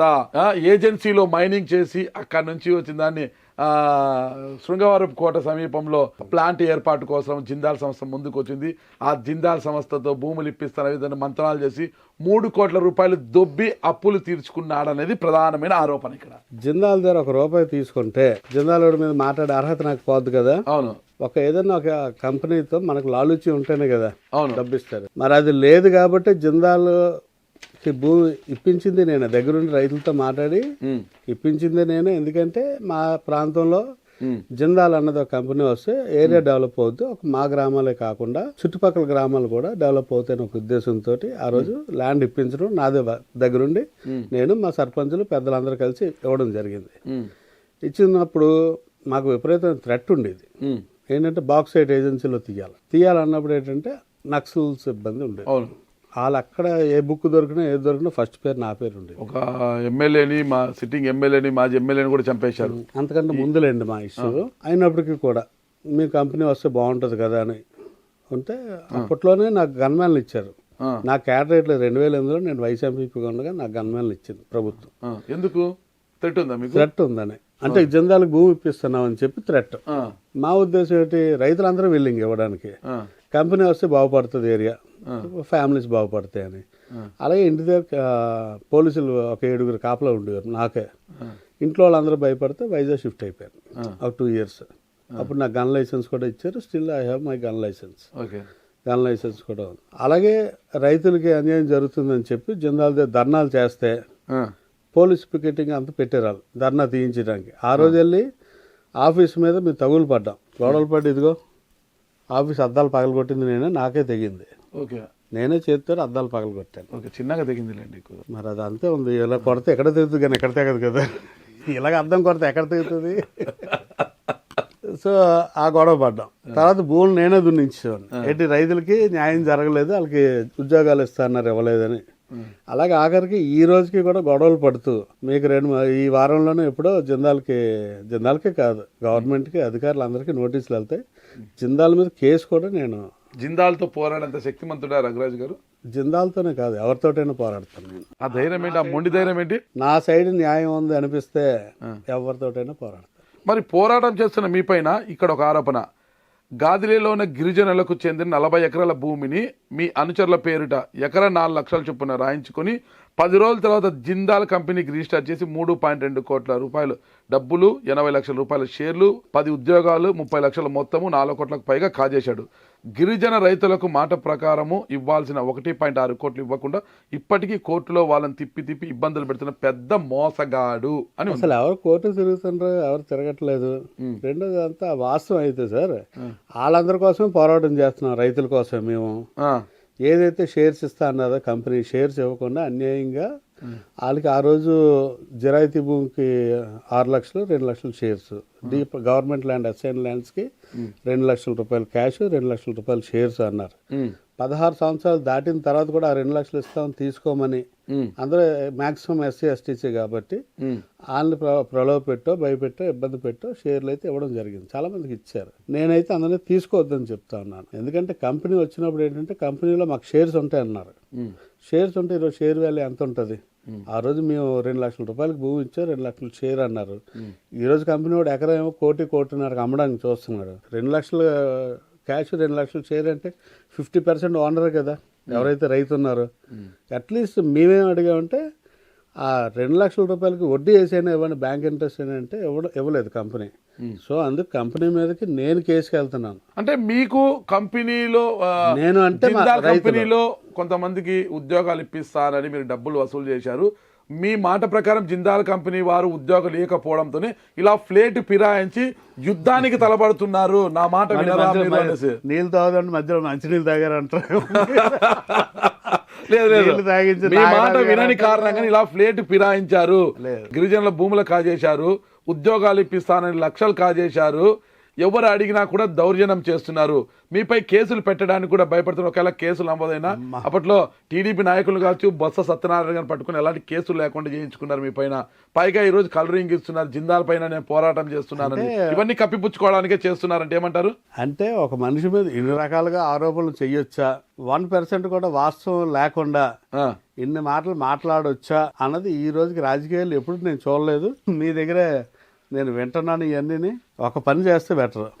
మీరు శుభ్రంగా ఈ కెమెరాలు ఇవన్నీ పట్టుకొని మా ఊరు వచ్చేస్తే ఖచ్చితంగా శుభ్రంగా మీరు అన్న పాయింట్స్ అన్నీ కూడా శుభ్రంగా ఎస్కౌట్ సెంటర్లో ఎక్కడ కూర్చొని ఇవన్నీ మనం ఎంక్వైరీ చేసుకుంటే మీకు తెలుస్తుంది. పబ్లిక్ లో మీకు వాస్తవం తెలుస్తుంది. నాకు తెలియక్కర్లేదు, నాతో ఉన్నోళ్ళకి తెలియక్కర్లేదు. మీ ద్వారా టీవీలో చూస్తున్న ఎవరైతే ఉన్నారో వాళ్ళకి తెలుసు వాస్తవం ఏంటన్నది ఈరోజు. కాకపోతే అంత బాగా స్టోరీ గట్టా ఎవరు బాగా తయారు చేశారు అన్నది బాగుందా కథ? కాదు ఇలా ఉంటుందా అని అనుకుంటా ఉన్నా నేను. ఇన్ని రకాలు ఉన్నాయా అక్కడ డిస్కషన్స్. ప్రజల్లో ఎవరు కూడా ఇప్పుడు మీరు అంటున్న వాళ్ళు అందరూ తెల్లవారులేసి నా దగ్గర కూర్చొని మీ అందరూ సరదాగా ఫ్యామిలీ మెంబర్స్ లాగా మీ అందరూ తిరుగుతాం. ఈ రోజుకి జిందాల్ రైతులకు అన్యాయం జరిగింది, మాకు సపోర్టివ్గా నిలబడమంటే వాళ్ళు ధర్నాలు చేస్తే వాళ్ళ కోసం టెంట్లు వేయించడం ఏంటి, కుర్చీలు వేయించడం ఏంటి, భోజనాలు పెట్టడం ఏంటి, అన్ని బాధ్యతలు పడతాను నేనే. మరి జిందాల్ కంపెనీ వాడికి నాకు ఏమాత్రం ఎంత % లాలు ఇచ్చి ఉన్నా ఇవన్నీ నేను చేయగలనా? కంపెనీ వాడి దగ్గర ₹1 తీసుకుని మీకు టు బి ఫ్రాంక్ మీకు చెప్తున్నాను, కంపెనీ పెట్టేటప్పుడు మీ తీర్మానాలు ఇవ్వలేదు. పొంది మీ డిమాండ్స్ నెరవేరకపోయేసరికి జిందాల్ పైన మీరు యుద్ధానికి దిగుతున్నారు. ఇవన్నీ కూడా ప్రజల్ని నమ్మించడానికే. అంటే మా డిమాండ్ ఏంటి? రైతులకి ఇవ్వాల్సిన షేర్స్ ఇవ్వండి అంటాం. దానికి రైతుల నుంచి మీరు డబ్బులు దొబ్బారు, ఉద్యోగాలు ఇప్పిస్తానని డబ్బులు దొబ్బారు. ఇంకెలాంటివి కూడా ఉంటాయా? చెప్తున్నాను కదా, మీ పంచాయతీ తీర్మానాలు ఇవ్వలేదు. 4 పంచాయతీ వాళ్ళు మాకు గవర్నమెంట్ చెప్పింది, పెద్దలు చెప్పారు. మేము ఏంటంటే రైతులతో మాట్లాడకుండా అలాగే ఇచ్చేస్తాం. రైతులతో మాట్లాడాలని చెప్తే లలిత్ అనే ఒక అతనితోటి ఒక సూట్ కేసు పట్టుకొని వచ్చాడు ఆయన. మీరు మా ప్రెసిడెంట్ని అడగొచ్చారు, మేము అందరూ కూర్చున్నాం. మామూలు చిన్న ఇల్లు కట్టుకుంటేనే పంచాయతీ తీర్మానం డబ్బులు అడిగే పరిస్థితులు మీకు తెలుసు. సో మేమేమన్నామంటే మేము డబ్బు అడగలేదు, మిమ్మల్ని డబ్బులు అడగలేదు, మీరు రైతులతో మాట్లాడుకోవాలి, మాకు టైం ఇవ్వండి. ఎవరైతే లలిత్ అన్న అతను మా దగ్గరికి డబ్బు పట్టుకొచ్చాడో అతను ఈ కంపెనీ నుంచి ముందు తీయండి అని అప్పుడు వాచస్పతి గారు అని ఒక పెద్ద ఆయన వచ్చారు, వాచస్పతి పంతులు గారు, ఆయనతో చెప్పడం జరిగింది. ముందు అతను కంపెనీ నుంచి తీసాక మీరు మా దగ్గర రండి, ఎందుకంటే మాకు అలవాటు లేని పని, మీరు డబ్బు పంపించారు, మేము డబ్బు కోసం మేము పని చేయం అని ఆ 4 సర్పంచులు మేము అందరం కూర్చొని తీర్మానాలు తర్వాత ఒక 1 రోజులు 10 రోజులు రైతులందరినీ రైతులతో మాట్లాడకుండా ఇచ్చిమని అలా చెప్తాం. రైతులు విల్లింగ్ తీసుకొని అప్పుడు తీర్మానాలు అయితే ఇవ్వడం జరిగింది. అలాగని చెప్పి కంపెనీ వాడి దగ్గర నేను కానీ అక్కడ ఉన్న ప్రెసిడెంట్లు కానీ ఎవరు కూడా లాలుచి పడిన పరిస్థితి లేదు. రెండోది, ఆ కంపెనీ రావడం వల్ల మేము నష్టపోయాం అంటే రాజకీయంగా. ఎందుకంటే ఇప్పుడు మీరు అనుకుంటున్నారు కదా, ఇలా కొంతమందికి అపోహలు ఉండడం, లేకపోతే ఇది క్రియేట్ చేసిన వాళ్ళు ఉంటారు, ప్రతిపక్షం వాళ్ళు అవనండి, లేకపోతే మాతో పడిన వాళ్ళు అవనండి, ఇలా కంపెనీ వచ్చేసింది, ఇన్ని డబ్బులు వచ్చేసాయి, ఎంత వచ్చేసింది, ఈయనంత బాగుపడిపోయారు అన్నది ప్రచారాలు అయ్యి 1987లో మా చిన్నాన్నగారు ఫస్ట్ ఎంపీపీ అయితే 80% ఆఫ్ ఓట్స్ మా 4 పంచాయతీలు అన్నాం కదా అక్కడ వచ్చి, తర్వాత ఈ కంపెనీ వాడు ఎప్పుడైతే వచ్చాడో అప్పుడు మాకు ఓట్ పర్సెంటేజ్ కూడా మా మీద అనుమానాలు పెరిగిపోయి, కంపెనీ వచ్చేస్తుంది వీళ్ళకి ఏదో ఇచ్చారు, వీళ్ళేదో పెద్దవాళ్ళు అయిపోతున్నారు అన్న ఒక ఫీలింగ్ అయితే అందరికీ రావడం, దాని నుంచి మేము పొలిటికల్గా కూడా నష్టపోయాం. మేము పొలిటికల్గా మా 4 పంచాయతీలో మా పార్టీ అంటే నాతో ఉన్న అందరూ కూడా రాజకీయంగా కొంత గ్యాప్స్ పెరిగిపోయి అందరికీ, లేకపోతే బాగా సపోర్ట్ చేసేవారు. 4 పంచాయతీలు కూడా ఒక మాట మీద 70-80% ఓట్లు నేను జడ్పీటీసీగా నిలిచినప్పుడు కూడా వేశారు నాకు. ఎప్పుడైతే ఈ కంపెనీ వచ్చిందో రాజకీయంగా కూడా మాకు నష్టం జరిగింది, టు బి ఫ్రాంక్. లేకపోతే ఈ కంపెనీ అన్నది రాకపోతే రైతులు బాగుండేవారు, ఇటువంటి అపోహలు ఉండవు, అందరూ బ్రహ్మాండంగా ఉండేవారు. కాకపోతే కంపెనీ వచ్చి భూములు పోయిన రైతులు మాత్రం నిజంగా అన్యాయంగా. ఈ ప్రేమలోకంలో ఉన్న ప్రేమ అంతా కూడా ఉత్త బూటకమే అంటారు, నిజమైన ప్రేమ కాదు అది. మీరు అడిగిన ప్రతి దాంట్లోని కూడా ఒక పాయింట్ ఉంటుంది. ఆ పాయింట్స్ అన్నీ అయితే ఉన్నాయి, కాకపోతే ఆడ రాసింది అయితే తప్పు. ఆ పాయింట్స్ అన్నట్ల మీద మనం ఎంక్వైరీ చేయొచ్చు. మీరు జిందాల్ కంపెనీ, జిందాల్ కంపెనీ అన్నారు, తర్వాత సోంపురం అన్నారు, తర్వాత గ్యాస్ అన్నారు, తర్వాత ఇంకా వేరు వేరు చెప్పారు కదా. కాకపోతే మీకు వచ్చిన ఇన్ఫర్మేషన్ వేరు, అక్కడ జరిగింది వేరు. వాళ్ళందరికీ ఏంటంటే ఒక ఈర్షాభావం, ఈ వెనకాతలు ఎందుకు ఇలా తిరగాలని. ఇదిగో మొన్న ఎవరో చెప్తా ఉన్నారు, మీరు పెట్టిన ఫ్లెక్సీలు మీ నాయకులు చూడలేదా అని. ఏమంటే ఎవరు చూసినా కింద నుంచి పై వరకు కాలిపోద్ది. ఏంటి మొత్తం నాకు ఎమ్మెల్సీ నేను గెలిచిన తర్వాత సినిమా పేర్లు పెట్టేసి అన్ని పోస్టులు పెట్టారు నాకు. సో ఏంటంటే ఈర్షాభావం ఉన్న వాళ్ళు చాలామంది ఉంటారు మా మీద. నేను ఎప్పుడు కూడా అదే అనుకుంటాను, మీకు ఉత్తరం రాశారు కదా, అందులో వాస్తవం ఎంతో అవాస్తవం ఎంతో రాసినోడికి తెలుసు. నేనేమనుకుంటానంటే పోనీ పాపం ఆడు బాధలుగా ఉంది, ఆడ ఈర్ష ఏడుపు లోపల అక్కసు ఉంటుంది, ఆడు నాయకుడు అయిపోదు అనుకుంటాడు, అవ్వలేడు. జనం వాళ్ళ వెనకాల తిరగాలనుకుంటారు, వాళ్ళ వెనకాల తిరగరు. మాతో జనం తిరుగుతారు, మేము జనం పట్ల ఉన్నాం, జనం కోసం మేము మాట్లాడుతున్నాం, జనం కోసం మేము ఫైట్ చేస్తాం. మీరు చెప్పారు కదా జిందాల్తో పోటీ మీరు పోరాట శక్తి అనేసి, అంటే అందులో కూడా ఒక మాట చెప్తున్నా సార్. మీరు జిందాల్తో తగ్గుపడుతున్నారు కదా, సాయంత్రం నాకు ఆపరేషన్ అయ్యాక వాకింగ్కి వెళ్తుంటాను. అప్పుడు సాయంత్రం పాటు వారానికి ఒక రోజు 2 రోజులు ఖాళీ అయితే మీరు ఈ రోడ్డు మీద వెళ్ళడం మంచిది కాదు నాకు సలహా చెప్పారు. ఎందుకు మీరు అన్నారు జిందాల్తో మీరు యుద్ధానికి వాళ్ళ వెర్షన్ మీ భద్రతకు. నాకు మధ్యలోని రెగ్యులర్గా ఉన్న గన్మ్యాన్లు కాకుండా అప్పుడప్పుడు సెలవు పెడితే వేరే వాళ్ళు వస్తారు కదా, గన్మ్యాన్లతో ప్రమాదం అని. గన్మ్యాన్లతో ప్రమాదం కాదు, ఆ గన్మ్యాన్లో భయపడిపోయిన పరిస్థితి. సార్ వద్దు సార్ ఈ రోడ్డు, మీరు అసలే వాళ్ళతో తగ్గుపడుతున్నారని. ఇందిరాగాంధీ గారు కావచ్చు, పరిటాల రవీంద్ర గారు కావచ్చు, గన్మ్యాన్లతోనే కదా పాపం ఇబ్బంది పడ్డారు. వీళ్ళు భయం, వీళ్ళు నా మీద అభిమానం కొద్ది చెప్పిన వాళ్ళు, సార్ ఎందుకు సార్ ఈ రోడ్డు వద్దు, తోటలో పొలంలోకి నడిచి వెళ్ళిపోదాం అని మనల్ని ఎవరేం చేస్తారు అంటే. నేను మాకు అప్పుడు జిందాల్ ఇష్యూ అప్పుడు నక్సల్ ఇబ్బంది ఉందంటే నన్ను ఏం చేయరు సార్. ఈరోజు మీరు అన్నట్టు అందులో ఏమాత్రం న్యాయం ఉన్నా అన్నలు ఎప్పుడూ నన్ను తీసుకెళ్ళిపోదురు. అన్నాలు మీపై కరుణ చూపుతున్నారు. ఖచ్చితంగా నేను ఒకటే చెప్పాను ఆ రోజు, పోలీస్కైనా అదే చెప్పాను, సార్ నాకు వద్దు గన్మ్యాన్లు గట్ట, ఎందుకంటే నన్ను ఏమీ చేయరు సార్. ఇన్ని సంవత్సరాలు అక్కడ ఉన్నాం, ఏజెన్సీ బార్డర్, మా ఇల్లు దాటితే ఏజెన్సీ అనంతగిరి ఏరియా. ఒకవేళ అన్నలుగా ఉండేటట్టు అయితే అక్కడే ఉంటారు ఆ ఏరియాలోనే. నన్ను ఎప్పుడో తీసుకెళ్ళిపోను. మీకు ఇంకోటి కూడా, జిందాల్ అయినప్పుడు నాతో మాట్లాడలేదు కానీ మిగిలిన ప్రెసిడెంట్ల దగ్గరికి అందరి దగ్గరికి వెళ్ళి వాళ్ళు నిజమైన వాళ్ళో కారణాలో తెలియదు, వాళ్ళైతే ఎందుకు ఇవన్నీ చేస్తున్నారు వద్దని చెప్పండి రాజు గారికి ఇవన్నీ అని చెప్పడం జరిగింది. 2019లోని మరి అతను నిజమో అబద్ధమో తెలియదు కానీ అతను సార్ మేము ఇందులో తిరిగి వాళ్ళం సార్, అప్పుడు మీ ఇంటికి వచ్చాం సార్, రెక్కి చేసాం సార్ అని చెప్పారు. మరి అతను నిజం అబద్ధం తెలియదు మనకి, అతను చెప్తే మనం ఎన్నో తప్పించి. సో ఇటువంటిది ఇది ఏదున్నా ఎప్పుడో నన్ను అన్నలు తీసుకొని సినిమా చూపించిపోను నన్ను. ఎందుకంటే సార్ బార్డర్లో ఉంటాను, ఊరికి 1 కిలోమీటర్ దూరంలో ఉంటాను, మా సింగిల్ హౌస్, ఒక మనిషి వచ్చినా నన్ను తీసుకెళ్ళిపోవచ్చు, ఎవరు ఉండరు. అంత ఈజీగా అయితే లేరు, బలంగానే ఉన్నారు. ఒక మనిషి ఎలా తీసుకెళ్తారు, బలంగానే ఉన్నారు. ఈ బలం కంటే ఈ బలం ఎక్కువ, గుండె బలం ఎక్కువ, ఈ బలం కూడా ఎక్కువే. బుద్ధి బలం, గుండె బలం. బుద్ధి బలం కాదు, కమిట్మెంట్ లేకపోతే ఎంతమందితో ఫైట్ చేయలేను కదా. ఈరోజు జిందాల్తో ఫైట్ చేస్తున్నానంటే గతంలో ప్రభుత్వంకి వ్యతిరేకంగా ఉన్నట్టే, ఆఫ్ ది రికార్డ్. ఇప్పుడు కూడా ప్రభుత్వం ఒక ఎంఎస్ఎంఈ పార్క్ అయితే తెద్దామని పాజిటివ్గా ఉంటుంది. గవర్నమెంట్ ఎంఎస్ఎంఈ పార్క్ అక్కడ వస్తుంది, మేము రైతుల కోసం న్యాయం చేయని అంటాను. ప్రతి మీటింగ్లో మాట్లాడతాను నేను. డిఆర్సీ మీటింగ్లో జిందాల్ గురించి మాట్లాడాను, మన 4 జిల్లాల కలెక్టర్ మీటింగ్లో నేను మాట్లాడాను, జిందాల్కి భూమికి సంబంధం లేదని మాట్లాడుతున్నాను, మేము న్యాయ పోరాటానికి వెళ్తున్నాను డైరెక్ట్గా చెప్తున్నాను. సరే మీ పోరాటము ఏ ఫలితాలను తీసుకొస్తుందో చూసాం. ఫైనల్ కూడా చాలా విషయాలు ఉన్నాయి, అవన్నీ నేను అడగలేను. కానీ శివాజీ మాస్టర్ మరియు వారి పార్ట్నర్స్కి చెందాల్సిన గీతాంజలి కాలేజీ జాగా కూడా అమ్మేసుకున్నాడు. శివాజీ మాస్టర్ ఎవరు మీరు చెప్పాలా? మా బావగారు, మా మేనత్త కొడుకు, మా అక్క భర్త. వాళ్ళకి చెందాల్సిన కాలేజీ అందరిది, మా అందరిది. అది శివాజీ మాస్టర్ చూసేవారు, స్కూల్ అది కూడా, స్కూల్ అది ఆయన చూసేవారు. నేనే మా స్కూల్కి ఫస్ట్ స్టూడెంట్ని, నా కోసం పెట్టిన స్కూలే. అంటే మా ఊర్లో ఇంగ్లీష్ మీడియం, మీకోసం స్కూల్లో పెట్టేశారా? అంటే ఆ రోజుల్లో ఇంగ్లీష్ మీడియం స్కూల్ లేదు. విజయనగరంలో జాయిన్ చేశారు, వారం రోజులు ఉన్నాం అక్కడ, హాస్టల్లో ఉన్నాం. చిన్నప్పుడు హాస్టల్లో పెట్టారు, ఆంగ్లో ఇండియన్స్ ఉండేవారు, నేను మా చిన్నాన్న కొడుకు. సో ఇవన్నీ ఎందుకని శివాజీ మేషారు స్కూల్ స్టార్ట్ చేశారు ఇక్కడ. ఆయన బీఈడి కాలేజ్ లెక్చరర్, చాలా బాగుంది స్కూల్ అది కూడా.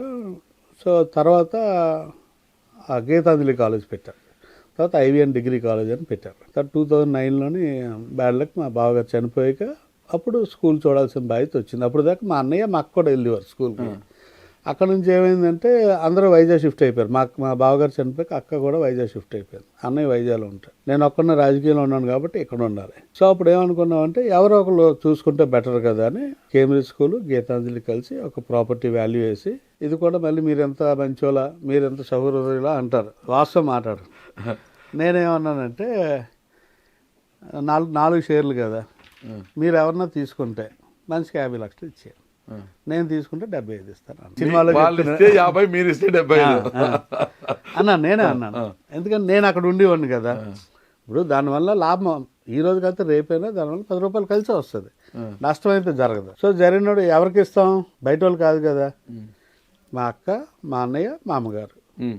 మా అమ్మగారికి వాటా, నాకు వాటా, మా అన్నయ్యకి వాటా, మా అక్కకి వాటా. మా అక్కకి వాటా ఏంటి, గీతాంజలి సైట్ ఉంది కదా, అది మేము అక్కకి ఇచ్చిన సైట్.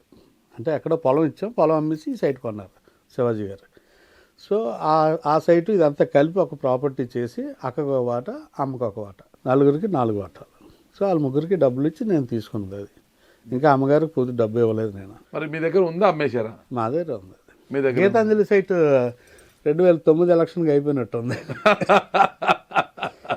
1,80,00,000కి అమ్మేశాను ఆ రోజు, 2009 అనుకుంటా, 9 ఎలక్షన్కే.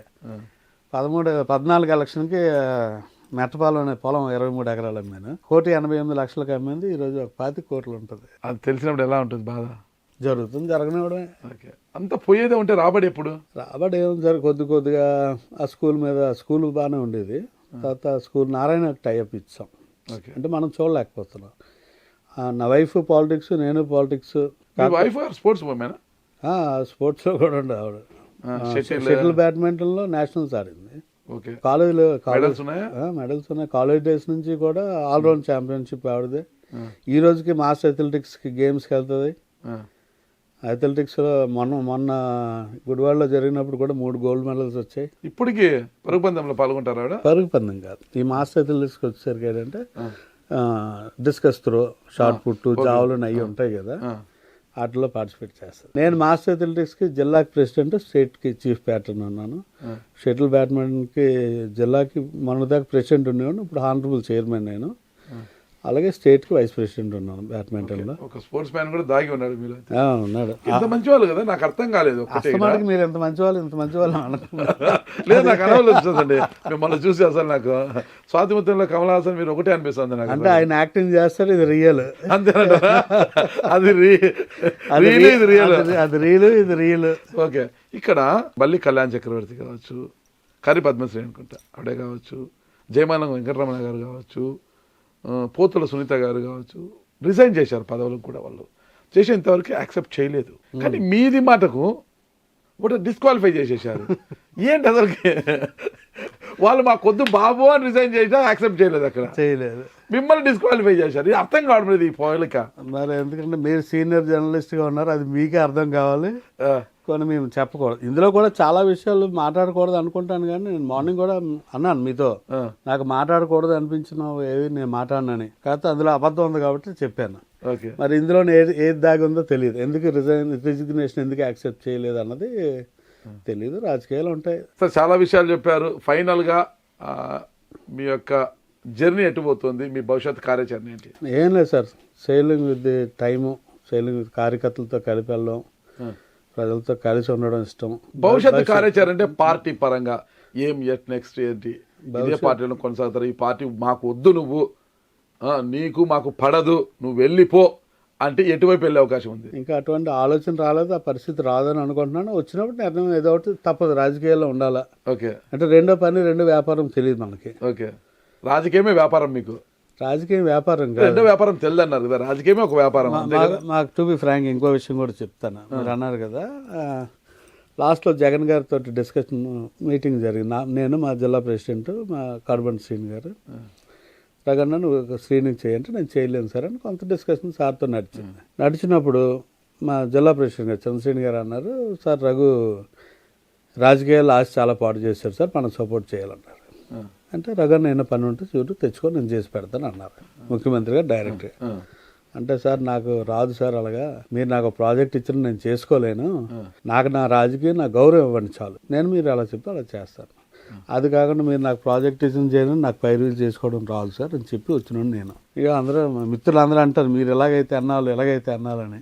సరే చూద్దాం మరి ఇదే నీతి నిజాయితీతో ఎంతకాలం రాజకీయాలు ఉన్నంతకాలం. ఒకవేళ వైఎస్ఆర్ కాంగ్రెస్ పార్టీ మిమ్మల్ని కాదనుకొని పొమ్మన్న రోజు మీ జర్నీ ఎటువైపు అనేది కూడా వేచి చూద్దాం.